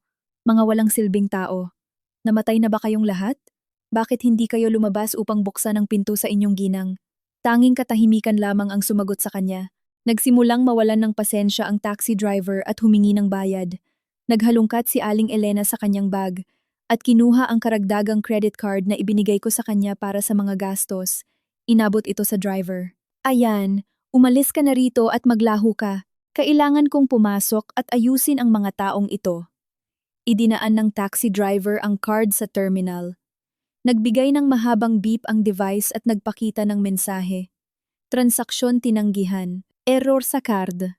Ma'am, magbigay ng isa pa o magbayad ng cash." Anong ibig sabihin ng error? Bagong-bago lang naglagay ng libu-libo ang manugang ko sa card na ito. "Subukan mo ulit," bulong ni Aling Elena. Sinubukan ulit ng driver, parehong resulta. Nagsimula siyang mainis. "Makina, huwag mo akong paikutin. Kung wala kang pera, hayaang may lumabas sa bahay mo at magbayad. Huwag mong sayangin ang oras ko." Natakot si Aling Elena, tinawagan si Sheila, ngunit nakapatay ang kanyang telepono. Tinawagan niya si Miguel, hindi rin ito sumagot. Sa huli, kinailangan niyang tanggalin ang gintong singsing na suot niya at ibigay ito sa taxi driver bilang bayad. "Kunin mo muna ito, bukas ko ito bibilhin sa iyo." Anong kahirapan ang gumawa ng ganoong iskandalo dahil sa ilang libo? Kinuha ng taxi driver ang singsing, bumulong ng kung ano, at umalis, iniiwan si Aling Elena na nag-iisa sa harap ng nakasarang gate ng bahay. Sinubukan niyang idikit ang kanyang daliri sa fingerprint sensor. Pip, pip, pip. Kumikislap ang pulang ilaw. Hindi nahanap ang data. Anong kalokohan? Binagabag ni Aling Elena ang gate na bakal. Sa sandaling iyon, lumabas si Michael, ang pinuno ng security team, mula sa guardhouse na dati okupado ng matandang gwardya na inalis ko sa trabaho. "Para kanino kayo, ma'am?" Anong ibig sabihin ng para kanino? Ako ang may-ari ng bahay na ito. Buksan mo agad ang gate. At sino ka ba upang narito? Paumanhin, ma'am. Ang may-ari ay si Ginang Lize de la Cruz. Nagbigay ng utos si Ginang de la Cruz na huwag papasukin ng mga hindi autorisadong tao. Hinihiling ko na umalis kayo. Ako ang kanyang biyenan. Nabaliw ka na ba? Tawagan mo si Lize agad. Wala si Ginang de la Cruz sa bahay. At ayon sa listahan ng mga autorisadadong tao na ibinigay niya, wala ang inyong pangalan doon. Binabalot na namin ang inyong mga gamit at inilagay sa sulok na iyon. Mangyaring kunin niyo na. Tiningnan ni Aling Elena ang direksyong itinuro. Nakita ang ilang karton na nakasalansan sa sulok ng bangketa. Nagalit siya at sumugod sa guwardiya. Ngunit itinulak siya ni Michael ng bahagya na halos siya ay matumba. Mangyaring huwag kang magdulot ng eksena. Ginagawa lang namin ang aming trabaho. Kung patuloy kang magdulot ng problema, tatawagin namin ang pulisya. Si Aling Elena, na nahihiya, ay umupo sa lupa at nagsimulang umiyak at sumigaw. Ngunit sa mayamang lugar na ito na may matataas na pader at gate, walang sino mang pakialam sa eksena na idinulot ng matandang babae. Alas 7:00, bumalik si Sheila mula sa party. Lasing siya at inihatid siya ng kanyang kaibigan sa gate. Nang makita ang kanyang ina, na malungkot na nakaupo sa tabi ng tumpok ng mga karton, sinabi ni Sheila na nauutal ang dila. Mama, bakit ka nakaupo diyan? Bakit hindi ka pumasok sa loob? Kinakain na ako ng lamok. Pumasok? Ang mahal mong manugang ay pinaalis kami. Pinalitan niya ang mga kandado, kinansela ang mga card, at inilagay ang mga goons na ito sa gate. Agad na nawala ang lasing ni Sheila, tumakbo sa gate at nagsimulang basagin ito ng malakas. Lize, lumabas ka agad. Sa anong karapatan mo kami pinapaalis? Ang bahay na ito ay pag-aari ng kapatid ko. Lumabas muli si Michael at binigyan siya ng parehong malamig na paliwanag. Nagalit si Sheila at kinuha ang kanyang telepono upang tawagan ang kanyang mga kaibigan at bugbugin ang mga guwardiya. Ngunit nang buksan niya ito, nakatanggap siya ng mensahe mula sa bangko. Ang iyong credit card ay na-block sa kahilingan ng pangunahing cardholder. Pagkatapos ay isang mensahe mula sa may-ari ng bar kung saan siya naroroon. Mahal, hindi na-approve ang iyong card. Iniwan namin ang iyong Chanel bag bilang collateral. Dalhin mo bukas ang pera upang kunin ito. Sumigaw si Sheila sa desperasyon. Sanay siya sa marangyang buhay. Ang paggastos ng walang kontrol. Ngayon, na walang isang sentimo sa kanyang bulsa, mag-isa sa kalye sa gabi, nagsimula niyang maunawaan kung ano ang kawalan ng kakayahan. Ngunit ang pinakamalaking dagok ay darating pa. Nagring ang telepono ni Aling Elena. Ito ay mula sa National Kidney and Transplant Institute. Dali-dali siyang sumagot, umaasa ng magandang balita tungkol sa operasyon. Hello, Doktor. Mayroon ka bang kidney? Magandang araw, Aling Elena. Tinatawagan ka namin upang ipaalam sa iyo ang pagkansela ng iyong kidney transplant operation na nakatakda sa susunod na linggo. Ano? Kanselado? Anong ibig sabihin ng kanselado? Nanginginig ang boses ni Aling Elena. Ang financial guarantor ng operasyon, si Ginang Lize de la Cruz, ay nagsumite ng kahilingan na bawiin ang dossier at ipatigil ang pagbabayad ng lahat ng gastos. Kaya napilitan kaming kanselahin ang operasyon. Mangyaring pumunta sa ospital upang ayusin ang discharge mula sa iyong outpatient record. Nahulog ang telepono mula sa kamay ni Aling Elena. Bumagsak siya sa lupa. Ang kanyang mukha ay maputla na parang patay. Ang kanyang tanging pag-asa para sa buhay ay kinuha ko lang. Hinawakan niya ang kanyang dibdib, nauubusan ng hininga. Hindi maiiwasan ang atake sa puso. Mama! Mama! Anong nangyayari sa iyo? Lumapit si Sheila upang tulungan siya. Pinatay niya ako! Kinansela ni Lize ang mga gastos sa ospital. Hindi na sila magsasagawa ng transplant. Nang marinig ito, nanginginig din ang mga binti ni Sheila. Nagyakap ang mag-ina, umiiyak ng walang pagpigil sa malamig na gabi ng mayaman na lugar. Ako ay nasa aking penthouse. Tinatamasa ang hapunan na may steak at alak nang magring ang telepono. Ito ay ang numero ni Sheila. Sinagot ko at binuksan ang speaker. Kalmado na naghiwa ng karne. Magsalita ka, Sheila. Ikaw. Ang sigaw ni Sheila sa telepono ay napakatining na kinailangan kong kumunot ang noo. Paano ka naglakas loob na kanselahin ang operasyon ng aking ina? Gusto mo ba siyang mamatay? Buksan mo agad ang pinto o papatayin kita. Kalmado akong sumipsip ng alak. Sheila, mahal, bantayan mo ang iyong bibig. Wala akong pinatay. Huminto lang ako sa pagbibigay ng pera. Ang buhay ng iyong ina ay responsibilidad mo at ng iyong kapatid, hindi sa akin. Bakit mo ito isinisisi sa akin? Kung ako ay isang estranghero, huwag kang ganoon kalupit. Alam mo na wala kaming pera. Oh, talaga? Nagkunwari akong nagulat. Akala ko ba ang pamilya nyo ay may prinsipyo at pagpapahalaga na ang kapatid mo ay isang doktor henyo? Paano nangyari na wala siyang pera para sa paggamot ng kanyang ina? Saan kayo nabuhay sa lahat ng mga taon na ito? Sa hangin o sa pera ng materyalista na ito? Huwag kang magkunwaring tanga. Hindi nakahanap ng argumento si Sheila at nagbanta. Kung hindi mo bubuksan ang pinto at muling magbabayad ng mga bayarin sa ospital, tatawagan ko si Miguel upang pumunta at ayusin ka. Hindi ka niya hahayaang maging mapayapa. Magaling, malakas akong tumawa. Inaasahan ko na ang tawag mula kay Miguel. Tawagan mo siya ngayon. Sabihin mo sa kanya na dalhin ang kanyang tunay na pag-ibig upang iligtas ang kanyang ina. Tingnan natin kung ang pag-ibig ay maaaring gamitin upang i-transplant ang isang kidney. Binaba ko ang telepono at binalak ang numero ni Sheila. Pagkalipas ng 5 minuto, nagring ang telepono. Numero ni Miguel. Alam ko, tinawagan siguro siya ni Sheila, umiiyak, upang sabihin ang lahat. Kumusta? Mahal ko. Mayroon ka bang kailangan sa akin? Sagot ko sa isang matamis at mapanukso na boses. Maboses ko, maboses ko. Lize! Anong ginagawa mo? Sigaw ni Miguel. Nanginginig ang kanyang boses sa galit. Paano ka naglakas loob na paalisin ang aking ina at kapatid sa kalye? Paano ka naglakas loob na itigil ang pagbabayad ng mga medikal na gastusin ng aking ina? Mayroon ka bang puso? Miguel! Huminahon ka. Kalmado kong sagot. Hindi ba't sinabi mo na kapag kasama ako, pakiramdam mo ay nauubusan ka ng hininga, na parang nasa bilangguan? Pinalaya kita at ang iyong pamilya.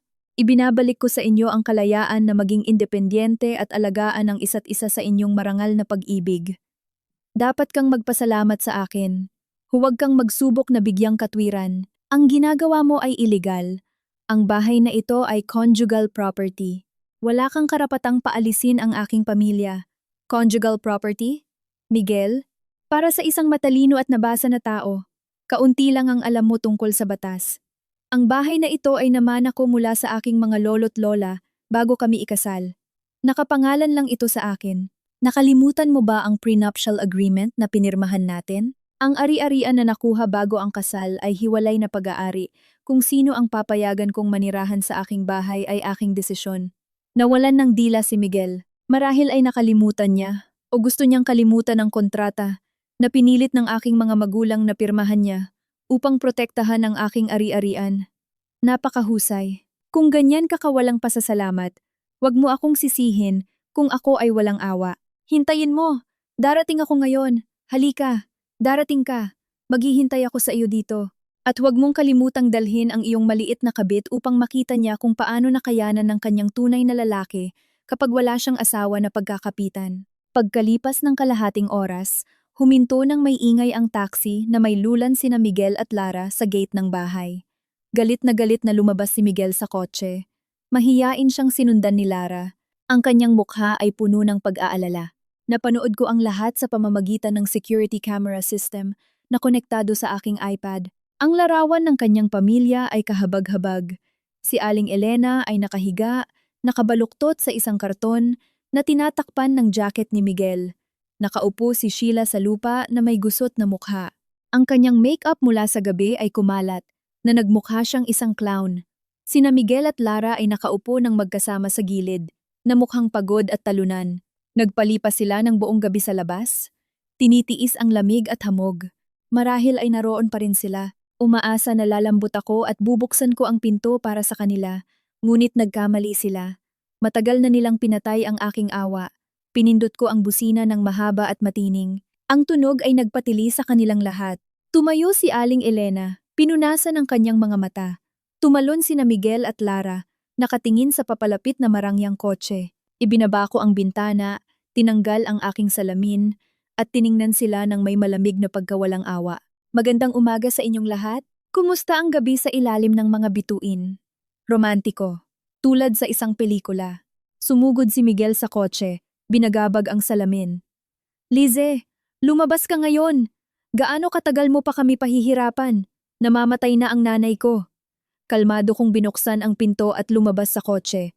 Zale, agad akong pinalibutan ng mga guwardiya, pinipigilan si Miguel at ang iba pa na makalapit. Nakatayo ako sa gitna ng daanan, na pinaghihiwalay sa kanila ng matibay na bakal na gate, na parang isang reyna na nagmamasid sa kanyang mga bihag.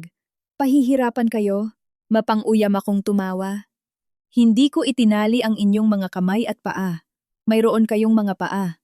Makakahanap kayo ng motel o hotel na matutuluyan. Bakit kayo nagpupumilit na dumikit sa aking gate na parang mga langaw? Ah, naaalala ko. Wala kayong pera. Block ang mga card, walang cash.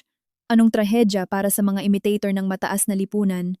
Si Lara, ang kanyang boses ay paos sa lamig ng gabi, ay nag-ungol.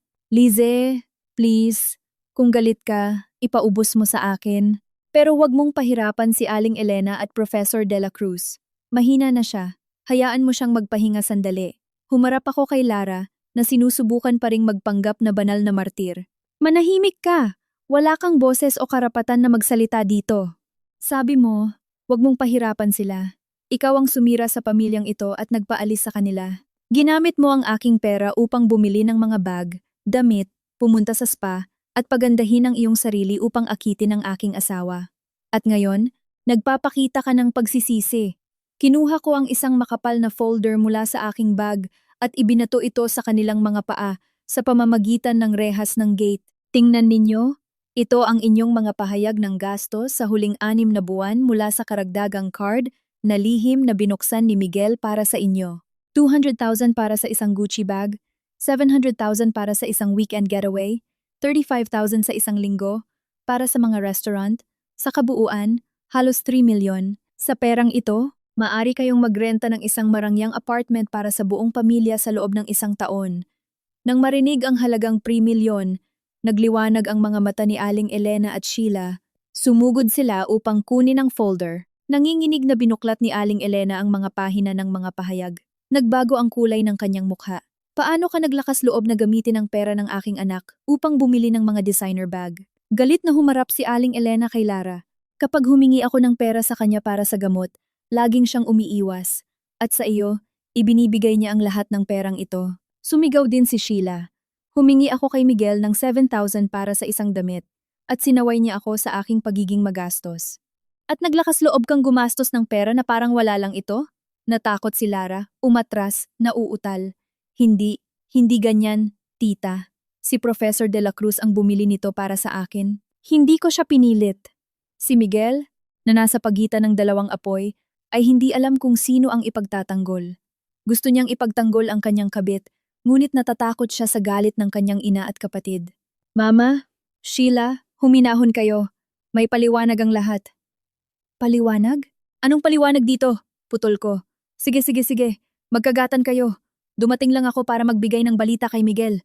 Ngayong umaga, magsasampa ng diborsiyo ang aking abogado sa korte. Dahil sa paggawa mo ng pangangalunya at ilegal na paggamit ng conjugal property para sa iyong kabit, hihingi ako ng paghahati ng ari-arian na may karapatan ako ayon sa batas. At ang masamang balita para sa iyo ay sa mga ebidensyang ito, aalis ka na walang anuman. Tiningnan ako ni Miguel, maputla at gulat. Naglakas loob ka? Bakit hindi ko maglakas loob? Sino ang tingin mo sa akin? Ako si Lize De La Cruz. Kung kaya kitang itaas, kaya rin kitang tapakan sa putik. Tamasahin ang huling sandali bilang isang propesor sa universidad dahil malapit ka nang maging napakatanyag. Pagkatapos sabihin ito, tumalikod ako at pumasok sa bahay. Inutusan ng mga guwardiya na mahigpit na isara ang gate. Hindi pinansin ang mga sigaw at insulto ng pamilya na iniwan ko. Pumasok ako sa aking paboritong bahay na ngayon ay malaya na sa mga taksil. Nang araw ding iyon, si Ginoong Orlov, ang aking legal representative, ay nakipagkita kay Miguel sa isang cafe malapit sa universidad upang pag-usapan ang mga kondisyon ng diborsiyo. Hindi ako pumunta. Ayoko na siyang makita. Binigyan ko si Orlov ng buong kapangyarihan upang ayusin ang usaping ito. Dumating si Miguel sa pulong na malungkot, may gusot na damit, at may balbas ng ilang araw. Si Lara ang kasama niya. Kumapit siya rito na parang linta. Ngayon, nawala siyang ibang makapitan. Siya ang tanging tangkay ng buhay. Inilapag ni Ginoong Orlov ang isang makapal na folder sa mesa. Magandang araw, Professor De La Cruz. Ako ang abogado ng aking kliyente, si Ginang Lize De La Cruz. Narito ang petisyon para sa diborsyo at ang panukala para sa paghahati ng ari-arian na inihanda ng aking kliyente. Mangyaring basahin ninyo. Kinuha ni Miguel ang papel na nanginginig ang mga kamay. Ano ang gusto niya? Ang aking kliyente ay humihingi ng unilateral na diborsyo. Tungkol sa mga bata, si Ginang de la Cruz ang makakakuha ng buong kustodiya sa kanilang dalawa. Hindi mo na kailangang magbayad ng sustento. Tungkol sa ari-arian, ang bahay sa Ayala Alabang at dalawang iba pang apartment ay hiwalay na pag-aari ni Ginang de la Cruz na nakuha bago ang kasal o ipinagkaloob ng kanyang mga magulang na may dokumentaryong ebidensya. Ang Mercedes na ginagamit mo ay pag-aari rin ng Solid Holdings. Kaya, wala kang karapatan sa anumang bahagi ng ari-arian na ito. Binatukan ni Miguel ang mesa. Ito ay walang kabuluhan. Sa loob ng 10 taon, nag-invest din ako sa pamilyang ito. Nagtrabaho ako, ibinigay ko sa kanya ang aking sweldo. Bakit kailangan kong umalis na walang anuman? Gusto ko ang kalahati. Ang bahay na ito ay nagkakahalaga ng milyon-milyon. May karapatan ako sa kalahati. Si Lara sa tabi niya ay sumuporta sa kanya. Tama, matagal nang nagtrabaho si Professor de la Cruz. Kahit na hindi siya nagbigay ng ganoon kalaki, naglagay siya ng pagsisikap. Hindi maaring maging ganoon kalupit si Ginang de la Cruz. Ngumiti si Ginoong Orlov, kalmado na inaayos ang kanyang salamin. Professor de la Cruz, sabi mo naging vestika. Hayaan mong ipakita ko sa iyo ito. Kinuha ni Orlov ang isang detalyadong financial chart. Sa huling 5 taon, ang iyong kabuuang kita bilang isang professor sa universidad ay humigit kumulang 10-18 milyon. Gayunpaman, ang iyong personal na gastos, ang gastos ng iyong ina at kapatid, kasama ang perang inilagay ni Ginang de la Cruz sa iyong mga scientific projects, ay umaabot sa kabuuang mahigit 140 milyon. Sa madaling salita, may utang ka sa aking kliyente ng 122 milyon. Nagpakita ng malaking kabutihang loob si Ginang de la Cruz sa hindi paghingi ng pagbabayad ng utang na ito. Humihingi lamang siya na pirmahan mo ang diborsyo at umalis. Tiningnan ni Miguel ang mga numero na nagsalita para sa kanilang sarili at nagsimula siyang pagpapawisan. Wala siyang ideya na ganoon kalaliman ang aking pagtatala sa lahat ng bagay, ngunit kusang loob niya akong binigyan ng pera. Sinubukan niyang magprotesta. Kusang loob talaga, ngunit kung gusto mong idulog ang usapin sa paghahati ng ari-arian sa korte, ilalabas namin ang lahat ng ebidensya ng iyong pangangalunya. Kinuha ni Orlov ang isa pang tumpok ng mga litrato. Narito ang mga litrato mo kasama si Ginang Manalo sa mga hotel, sa mga biyahe, mga resibo mula sa mga hotel, mga tiket sa eroplano. Kung ito ay mapupunta sa dekano ng universidad at mailalathala sa social media, natatakot ako na agad na matatapos ang iyong karera sa pagtuturo. Mawawala ang iyong dangal, trabaho, at katayuan bilang ama. Nawalan ng dila si Miguel. Alam niya kung gaano kahigpit ang ethical code sa larangan ng edukasyon. Kung siya ay matanggal sa trabaho, wala siyang matitira. Ang kanyang doktorado ay magiging isang biro lamang para sa lahat. Nagsasyantahe ka sa akin, singhal ni Miguel. Hindi kami nagsasyantahe sa iyo. Nag-aalok kami sa iyo ng mas mahusay na option, malamig na sabi ni Orlov. Pirmahan mo ang diborsyo sa mutual agreement at mapapanatili mo ang minimum na dignidad nang hindi kailangan ng milyon-milyong utang at hindi napupunta sa korte kung saan mawawala ang lahat at magkakautang ka. Pumili ka. Si Lara, nang marinig ang tungkol sa pagtanggal sa trabaho at mga utang, ay namutla. Hinila niya ang manggas ni Miguel at bumulong. Miguel, mahal, pirmahan mo. Kung mawawalan ka ng trabaho, saan tayo kukuha ng ikinabubuhay? Ikaw ay henyo, napakatalino mo. Makakahanap ka ng ibang paraan para kumita. Magsisimula tayo mula sa simula. Hindi natin kailangan ang pera ng matandang babaeng iyon. Pirmahan mo upang iligtas ang iyong reputasyon. Pagkatapos ay magkakaroon tayo ng pagkakataong makabangon. Ang mga salita ni Lara ay naging isang pampasigla para sa nasaktan na ego ni Miguel. Naniniwala siya na siya ay isang phoenix, na pansamantalang bumagsak lamang. Sigurado siya na sa kanyang napakahusay na talino, malapit niyang maibalik ang kanyang karera at pagsisihan ako. Kinuha niya ang panulat, ngunit nag-alinlangan. Ang mga larawan ng marangyang bahay, eleganteng party, kumikinang na kotse ay bumalik sa kanyang isipan. Ang pagpirma ay nangangahulugang pagtalikod sa lahat ng ito. Pagbalik sa mga inuupahan na apartment, sa pagmamaneho ng sirang scooter. Ano ang hinihintay mo? Tanong ni Orlov. Limitado ang aking oras. Sinabi ni Ginang de la Cruz na kung hindi ka pipirma bago alas 5:00 ng hapon, magsasampa kami ng unilateral na kaso at agad na ipapadala ang dossier sa universidad. Sa sandaling iyon, nagring ang telepono ni Miguel. Si Aling Elena iyon. Miguel, anak, darating ka ba? Gutom na ako. Pagod na ako. Kailangan nating makahanap ng matutulugan. Hindi ko na kaya. At ako ay nasa kanal. Nakuha mo ba ang pera mula kay Lize? Tiningnan ni Miguel si Lara at pagkatapos ay ang petisyon. Alam niya na wala siyang ibang pagpipilian. Kung hindi siya pipirma, hindi lamang siya mawawalan ng trabaho, kundi ang kanyang ina ay mawawalan din ng matutuluyan dahil wala siyang pera upang magrenta kung siya ay matanggal sa trabaho. Mama, hintayin mo lang. Inaayos ko na. Binaba ni Miguel ang telepono at huminga ng malalim upang maibalik ang kanyang pekeng pagiging kalmado. Sige, pipirmahan ko. Hindi ko kailangan ang maruming pera ng babaeng iyon. Ipapakita ko sa kanya na si Miguel de la Cruz ay hindi isang alalay. Mayroon akong aking talino, ang aking halaga. Yayaman ako sa aking pagtatrabaho. Pumalakpak si Lara. Ayan mahal, napakagaling mo. Sigurado akong magtatagumpay ka. Ang pera ay pansamantala. Ang dangal ay walang hanggan. Nang marinig ang mga walang kabuluhang salita na ito, naramdaman ni Miguel na pinalakas ang loob. Inilagay niya ang kanyang pirma sa petisyon, isang nanginginig ngunit determinado na pirma na nagtapos sa 10 taon ng kasal. Tapos na. Kunin niyo at umalis kayo. At sabihin niyo kay Lize na binibigyan ko siya ng kalayaan. Tiningnan ni Ginoong Orlov ang pirma, ngumiti ng may kasiyahan, at inilagay ang mga dokumento. Salamat sa iyong kooperasyon, Professor de la Cruz. Hayaan mong magdagdag ako ng isa pa mula sa akin. Ipinapaabot ni Ginang de la Cruz ang kanyang pasasalamat kay Ginang Manalo. Naguluhan si Lara. Pasasalamat sa akin?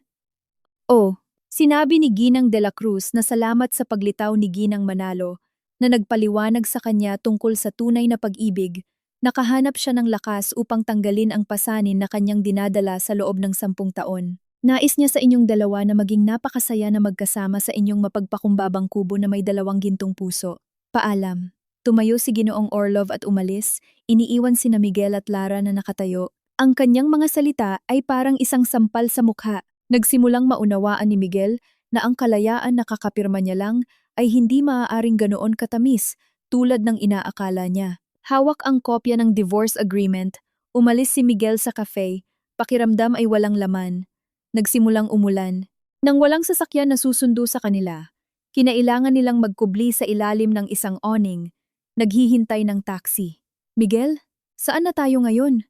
Mahina na tanong ni Lara. Una, sunduin ang aking ina at si Sheila, at pagkatapos ay maghanap ng silid na uupahan. Silid?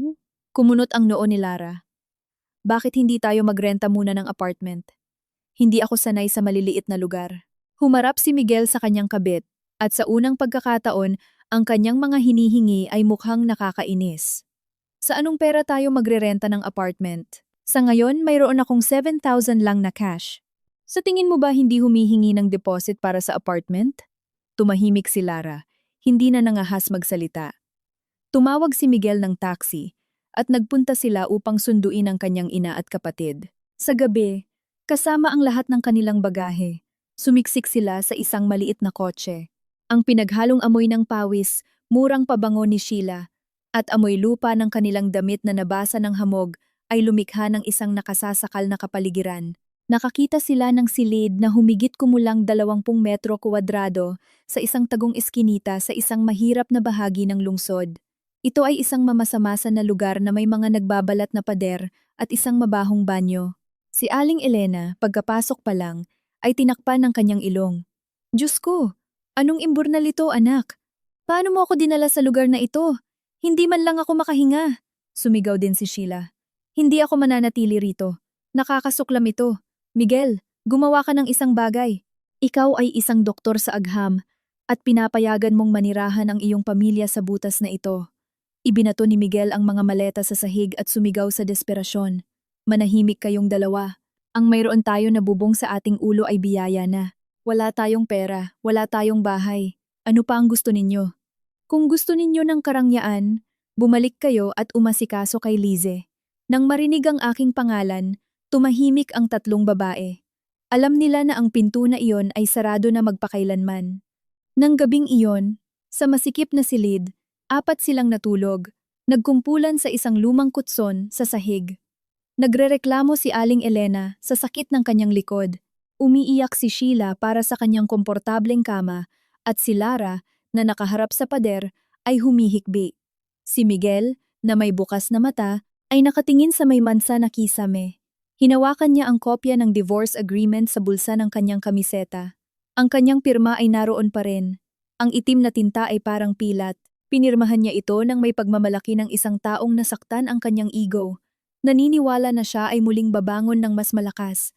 Ngunit ngayon, nahaharap sa malupit na realidad ng pang-araw-araw na buhay, ang pagmamalaki na ito ay walang silbi para sa paglalagay ng pagkain sa mesa. Kumalam ang kanyang tiyan sa gutom.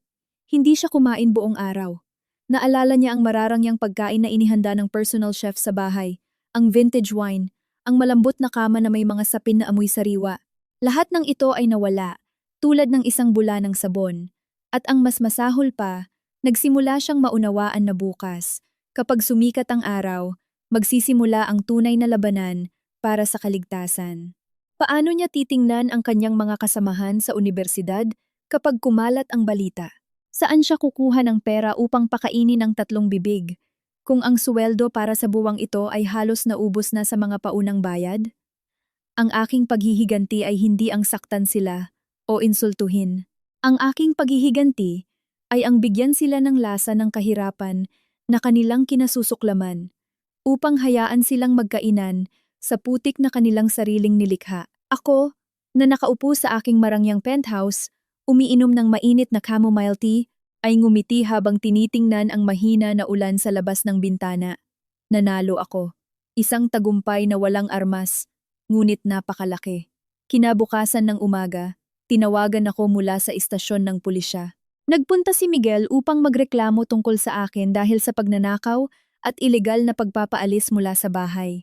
Ngumiti ako. Inasahan ko ang hakbang na ito. Pumunta ako sa istasyon, dala ang lahat ng dokumentasyon. Ang title deed na nakapangalan sa akin, ang notarized prenuptial agreement, mga dokumento na nagpapatunay ng aking hiwalay na ari-arian, at ang security camera footage mula kagabi na nagpapakita kung paano sila lumalabag sa kaayusan ng publiko. Sa harap ng mga opisyal, ipinagpatuloy ni Miguel ang kanyang pekeng dignidad. Patuloy na nagsasalita. Mga opisyal, tingnan ninyo kung paano ako trinato ng aking sariling asawa. Pinaalis niya ang aking 70 taong gulang na ina sa kalye, sa gitna ng gabi, sa lamig at hamog. Ang ganitong pag-uugali ay isang seryosong paglabag sa etika. Tiningnan ng opisyal si Miguel, at pagkatapos ay ang folder na ibinigay ko sa kanya, at malamig na sinabi, Ginoong De La Cruz. Ayon sa batas, ang bahay ay eksklusibong pag-aari ni Ginang De La Cruz. Mayroon siyang ganap na karapatan na magdesisyon kung sino ang maninirahan doon at kung sino ang hindi. Tungkol sa inyong relasyon sa pamilya, kayo ay nasa proseso ng diborsiyo at pumirma na sa kasunduan sa mutual agreement. Ang katotohanan na dinala mo ang iyong ina at kapatid upang magdulot ng gulo sa harap ng ari-arian ng iba ay isang paglabag sa kaayusan ng publiko. Nawalan ng dila si Miguel. Namula ang kanyang mukha sa kahihiyan. Pero iniwan niya ang lahat ng aming gamit. Nagkakamali ka, Miguel. Kalmado kong putol. Maingat kong binalot ang iyong personal na gamit at iniwan sa labas ng gate. Ikaw ang hindi gustong kunin ang mga ito at nanatili doon upang magdulot ng eksena. Tungkol sa mga mahahalagang bagay, tulad ng mga pintura, antiques, kotse, mayroon ka bang anumang resibo, invoice, o dokumento na nakapangalan sa iyo? Bumulong si Miguel. Ito. Oh, ito ay binili sa panahon ng kasal. At sa anong pera? Tanong ko sa kanya. Lahat ay binayaran mula sa aking bank account na may mga resibo, invoice, na nakapangalan sa aking kumpanya para sa mga layunin ng accounting. Gusto mo bang ipakita ko sa iyo ang mga pahayag? Tumahimik si Miguel. Alam niya na talo na siya. Sa huli, kinailangan niyang pirmahan ang isang pahayag na nangangako na hindi na muling lalabag sa kaayusan ng publiko at umalis na nakayuko ang ulo. Pagbalik sa marumi na inuupahang silid, nakita ni Miguel ang mas malungkot na eksena. Si Aling Elena ay umuungol sa sahig sa sakit at gutom. Naghahalongkat si Sheila sa ilang itim na basurahan na naglalaman ng mga damit na ibinalik ko sa kanila. Nasaan ang aking mink fur coat at ang aking Hermes bag? Sigaw ni Sheila. Bakit lumang damit lang ang narito? Nagbigay ako ng utos na balutin lamang ang pinakaluma at pinakamurang damit nila. Ang mga mararangyang bagay na binili nila gamit ang aking pera, iniwan ko ang lahat upang ibigay sa charity. Hindi ito tungkol sa pera, kundi sa katotohanan na ayaw kong gamitin nila ang anumang ibinigay ko sa kanila. Sapat na!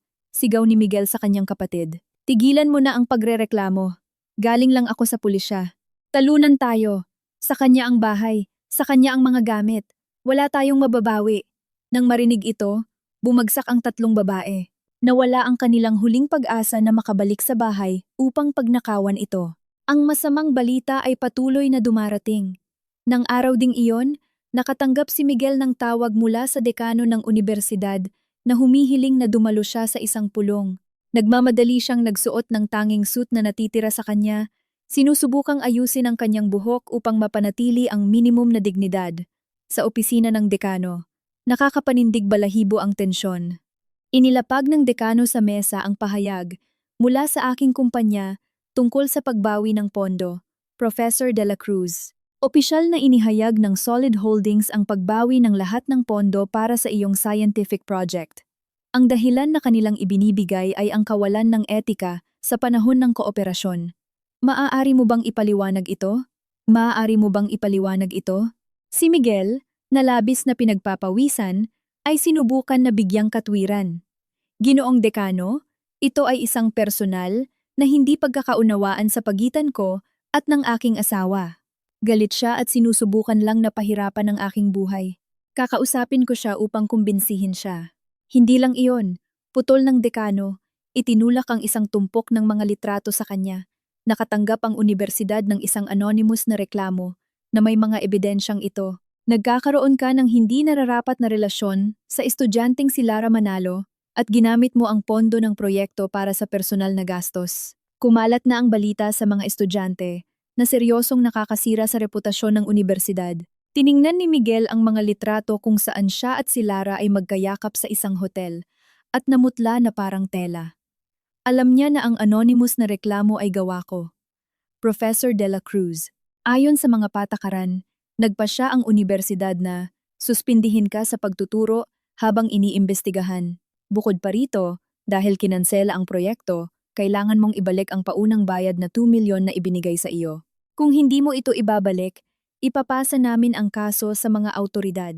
Umalis si Miguel sa opisina ng dekano, nadapa, na parang kinuha ang kanyang kaluluwa, suspendido sa trabaho na may utang na 2 milyon at kahihiyan. Pagdating sa bakuran ng unibersidad, nakita niya ang kanyang nakaparadang Mercedes. Sa ugali, lumapit siya upang buksan ang pinto, ngunit pinigilan siya ng isang lalaki. Paumanhin, hindi mo maaaring hawakan ang kotseng ito. Ito ang aking kotse. Sino ka? Ako ang ahente ng Solid Holdings. Ang kotseng ito ay pag-aari ng kumpanya, at ang pahintulot na gamitin ito para kay Miguel de la Cruz ay kinansela. Mangyaring lumayo. Inagaw ng lalaki ang kanyang mga susi, pinatakbo ang kotse, at umalis. Sa harap ng daan-daang estudyante na lumalabas sa klase, nagsimula silang ituro siya at magbulungan. Tingnan ninyo, kinuha ang kotse ni Professor De La Cruz. Sabi nila, nakikipagrelasyon siya kay Lara mula sa senior year. Iniwan siya ng kanyang asawa, at ngayon siya ay bankrupt. Wow, akala ko mayaman siya. Lumalabas, siya ay isang alalay. Ang mga komento ay parang libu-libong karayom na tumutusok sa pagmamalaki ni Miguel. Nakatayo siya na paralisado sa gitna ng bakuran, nararamdaman ang kahihiyan na hindi pa niya kailanman naramdaman.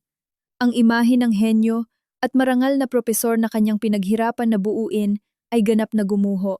Tiningnan niya ang mensahe na kakakuha niya lang sa telepono. Suweldo na P650. Iyan ang tunay na halaga ng henyo ni Miguel de la Cruz nang walang aking suporta. Ang halagang ito ay hindi sapat para sa isang bote ng alak na karaniwan niyang iniinom. Hunyo. Nagmimelt ang Metro Manila sa ilalim ng matinding sikat ng araw. Umabot sa 35 degrees Celsius ang temperatura sa labas. Sa inuupahang silid sa ground floor na may lata na bubong, ang hangin ay makapal at nakasasakal, parang sa isang oven. Kumakalansing ang lumang bentilador, nagpapalabas ng mainit na hangin na lalo lang nagpapahirap. Nakaratay si Aling Elena sa kutson, umiiyak at umuungol. Lumala ang sakit sa kanyang bato, at ang kanyang katawan ay namamaga at masakit. Ngunit nang walang pera para sa mamahaling gamot, pinilit niyang uminom lamang ng murang pampawala ng sakit mula sa botika sa kanto. Ang init, gusto kong uminom. Nasaan si Lara? Dalhin mo ako ng isang baso ng tubig, sigaw ni Aling Elena. Si Lara, na nakaupo sa sulok at nagme-manicure, ay iritabling sumagot. Kunin mo na lang sa sarili mo. Pagod na rin ako. Ang mga buntis na babae ay karaniwang pinapahintulutan, ngunit ako rito, nakakulong sa imburnal na ito, at kailangang magsilbi sa matandang babae. Nang marinig ito, tumayo si Sheila at hinablot ang kanyang buhok. Anong sabi mo? Sino ang tinatawag mong matandang babae?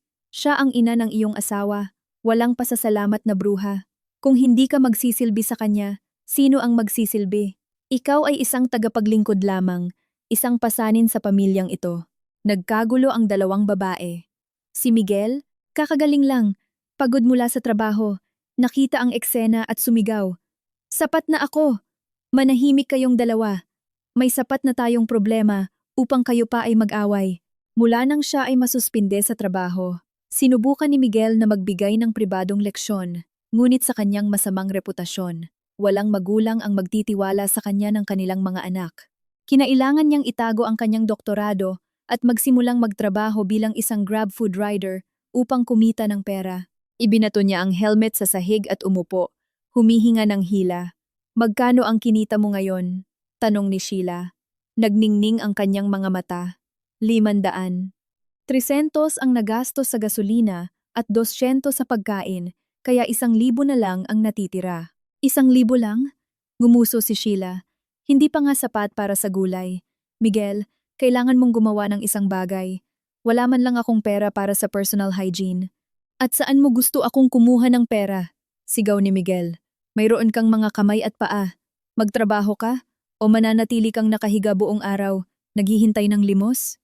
Nahihiya. Umalis si Sheila. Sanay siya sa marangyang buhay. Ang ideya ng paghuhugas ng pinggan o pagtatrabaho bilang tindera ay sumira sa kanyang pagmamalaki. Sinubukan niyang humiram ng pera sa mga kaibigan, ngunit iniiwasan siya ng lahat. Alam na bankrupt ang kanyang pamilya. Nakita ni Aling Elena mula sa kama ang kanyang payat at marumi na anak, ang kanyang tamad at walang galang na manugang at napaluha. Naalala niya ang mainit na oatmeal na inihanda ko para sa kanya tuwing umaga. Naalala niya ang aking mga kamay na nagmamasahe ng kanyang mga paa kapag masakit ang mga ito. Nagsisi siya, ngunit ang kanyang huling pagsisisi ay walang silbi. Ang buhay sa masikip, walang anumang silid ay nagpabago sa mga tao na dati itinuturing ang kanilang sarili na marangal at namumukod-tangi sa mga kaawa-awa, masasamang loob at malupit sa isa't isa, impyerno sa lupa. Kung gaano sila kadiretsahan, ganoon din kadalas lumitaw ang mga alitan. Pangalawa, si Lara, ang tunay na pag-ibig ni Miguel, ay nagsimulang ipakita ang kanyang tunay na mukha. Hindi na siya ang matamis at inosenteng estudyante. Ang kahirapan ang nagtanggal sa kanyang maskara ng peking moralidad. Pinuna niya si Miguel sa kanyang kawalang silbi. Inihambing siya sa iba pang mayayamang lalaki na alam niya. Dapat siguro bulag ako na nahulog ako sa pag-ibig sa iyo. Sigaw ni Lara habang naghahapunan ng kanin at sitaw. Akala ko ikaw ay isang mahusay na doktor. Ngunit lumabas, ikaw ay isang kawawang delivery boy lamang. Kaya ko ring makipagrelasyon sa panadero sa kanto. At least may sarili siyang bahay. Ibinato ni Miguel ang plato sa sahig. Binasag ito. Manahimik ka. Nang mayroon akong pera at isang marangyang kotse, dumikit ka sa akin na parang linta. At ngayon, nabangkrap ako, tinatalikuran mo ako. Ang isang call girl na tulad mo ay hindi nagkakahalaga ng 2 sentimo. Sinamantala ni na Aling Elena at Sheila ang pagkakataon upang sumali sa pag-atake. Umalis ka. Hindi namin kailangan ang mga tulad mo sa bahay na ito. Nagdadala ka ng kasawian. Winasak mo ang pamilya ko. Sigaw ni Aling Elena. Ibinato ang isang unan sa kanya. Hindi umatras si Lara. Tumayo siya at itinulak si Aling Elena. Manahimik ka, matandang bruha. Sapat na ang pagtitiis ko sa iyo. Sa tingin mo ba ikaw pa rin ang may-ari ng bahay? Ngayon, isa ka nalang pasanin sa pamilyang ito. Nang makita na itinulak ang kanyang ina, sumugod si Sheila kay Lara, hinablot ang kanyang buhok at sinampal siya. Naglakas loob kang hawakan ng aking ina? Papaslangin kita. Nagsigawan ng tatlong babae sa sahig ng masikip na silid. Tiningnan sila ni Miguel, walang magawa at nandidiri. Hindi siya nakialam, naramdaman pa nga niya ang kakaiba, baluktot na kasiyahan. Gusto niyang magdusa si Lara upang bayaran niya ang kanyang panlilinlang, bagamat sa totoo lang, siya rin ay isang sinungaling. Nang gabing iyon, umalis si Lara. Kinolekta niya ang kanyang mga damit na hindi na gaanong marami at hindi na maganda ang kalidad at nawala sa maulan na gabi. Huminga ng maluwag si Miguel, naniniwala na siya ay nakalaya sa isang pasanin, ngunit nagkamali siya. Hindi nag-iisa si Lara, may dala siyang time bomb sa kanyang sinapupunan. Pagkalipas ng 2 linggo, bumalik si Lara. Mas payat siya, mas haggard, na may malalim na maitim na bilog sa ilalim ng kanyang mga mata. Nakatayo siya sa pintuan ng silid na may gusot na ultrasound sa kanyang kamay. Miguel, buntis ako. Anak mo ito. Si Miguel, na nag-aayos ng flat na gulong ng kanyang scooter, ay nakatanggap ng balitang ito na parang kidlat. Buntis? Ngayon, na halos hindi na niya kayang suportahan ang kanyang sarili at ang kanyang ina? Nagsisinungaling ka. Paano mo nalaman na akin ito? Sa iyong pagiging maluwag, sino ang nakakaalam kung sino ang iyong kinasama? Malupit niyang tinanggihan siya. Si Lara, umiiyak, ay lumuhod sa kanyang paanan. Sumpa ko, ikaw lang ang kasama ko. Kung hindi ka naniniwala, hintayin mo na ipanganak ang bata at gagawin natin ang DNA test. Mahal, walang kasalanan ng anak natin. Magpakasal ka sa akin. Magsimula tayo muli. Magtatrabaho ako. Hindi na ako magrereklamo. Si Aling Elena, na naririnig ang lahat mula sa loob, ay lumapit sa pinto at itinuro siya. Magpakasal sa'yo? Sinusubukan mong gamitin ang pagbubuntis na ito upang ikabit ang aking anak? Mangarap ka. Hinding-hindi tatanggapin ng aking pamilya ang isang manugang na tulad mo. Malamig na tiningnan ni Miguel si Lara. Ipa-abort mo. Ano? Hindi makapaniwala si Lara. Sabi ko, ipa-abort mo. Wala akong pera para suportahan siya. Gusto mo ba siyang ipanganak upang mamatay sa gutom? Pumunta ka at ipa-abort mo. Bibigyan kita ng 5,000. Ang kalupitan ni Miguel ang huling dagok na nagwakas sa lahat ng pag-asa ni Lara. Tiningnan niya ang taong dati kanyang sinasamba, na pinangarap niyang buuin ang isang pamilya, at ngayon ay lumitaw sa harap niya bilang isang walang pusong halimaw. Hindi ka tao! Sigaw ni Lara, sumugod sa kanya upang sugatan siya. Si Sheila, nang makita na inatake ang kanyang kapatid, ay kinuha ang hawakan ng walis at malakas na hinampas si Lara sa tiyan. Bitawan mo ang kapatid ko, baliw! Ang hampas ay nagpatumba kay Lara. Tumama ang kanyang tiyan sa matigas na konkretong sahig. Nagbigay siya ng sigaw ng sakit at yumuko. Hawak ang kanyang tiyan. Nagsimulang umagos ang dugo sa pagitan ng kanyang mga binti. Dinudungisan ng marumi na sahig. Dugo, ang anak ko, bulong ni Lara. Namutla ang kanyang mukha. Sina Miguel at Sheila ay nakatayo na paralisado, nakatingin sa pool ng dugo. Nahimatay si Aling Elena sa gulat. Walang sino mang naglakas loob na dalhin si Lara sa ospital dahil wala silang pera. Nakatayo sila roon, pinapanood kung paano nawawala ang buhay sa isang maliit na nilalang na hindi pa naipapanganak. Nang marinig ng mga kapitbahay ang mga sigaw at dinala siya sa emergency room, huli na ang lahat. Hindi na iligtas ang bata. Maraming dugo ang nawala kay Lara at nahulog siya sa isang estado ng psychotic shock. Pagkatapos lumabas sa ospital, nabaliw si Lara. Palagi siyang bumubulong tungkol sa bata na nawala niya. Tungkol sa bahay, tungkol sa walang hanggang pag-ibig. Siya ay naglalakad-lakad sa silid, kinukulit ang pamilya ni Miguel. Isang maulan na gabi, pumasok siya sa silid habang mahimbing na natutulog si Miguel. Pagod pagkatapos ng mahabang araw ng trabaho, si Aling Elena ay nagdedeliryo sa kama. At wala si Sheila. Lumapit si Lara kay Miguel. May hawak na fruit knife. Sa kanyang delirium, bumulong siya. Miguel, mahal, halika, pumunta tayo sa paraiso. Walang kahirapan doon, walang matandang asawa. Mamumuhay tayo ng masaya magpakailanman kasama ang ating anak. Nagising si Miguel sa isang paghila at, nang makita si Lara na may kutsilyo sa kanyang leeg, tumayo at tumakbo. Lumabas siya ng silid at patungo sa bubong ng maliit na apartment building. Hinabol siya ni Lara. Ang kanyang mga mata ay puno ng dugo at may baliw na ngiti sa kanyang mukha. Saan ka pupunta? Nangako ka na magsasama tayo magpakailanman.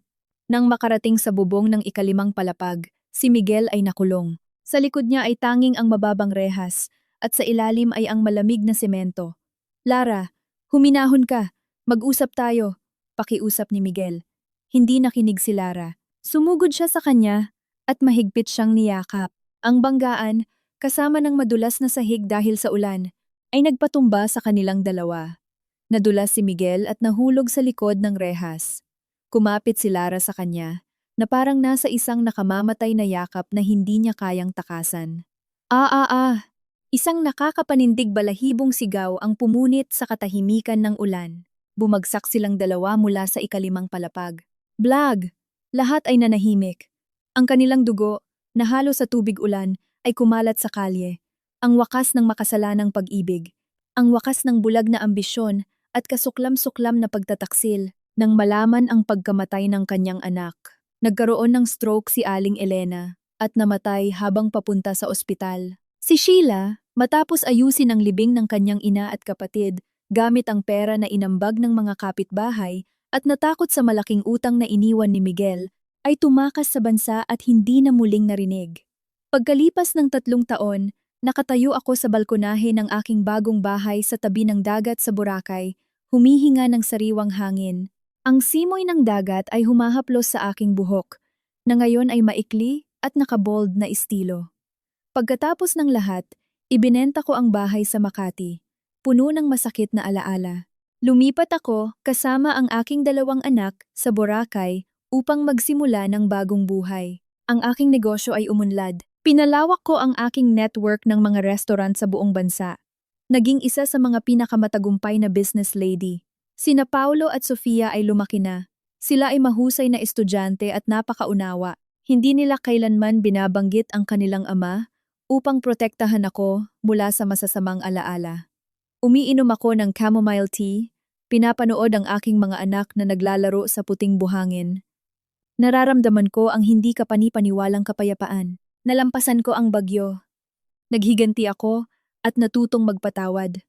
Ngayon, namumuhay ako para sa aking sarili, nagniningning at ipinagmamalaki, tulad ng isang sunflower na laging nakaharap sa araw. Ang nakaraan ay sarado na. Ang mga taksil ay nagbayad ng pinakamataas na halaga para sa kanilang mga pagpipilian, at ako, na dating tapat na asawa, ay natuklasan ang tunay na halaga ng aking buhay, ang kalayaan.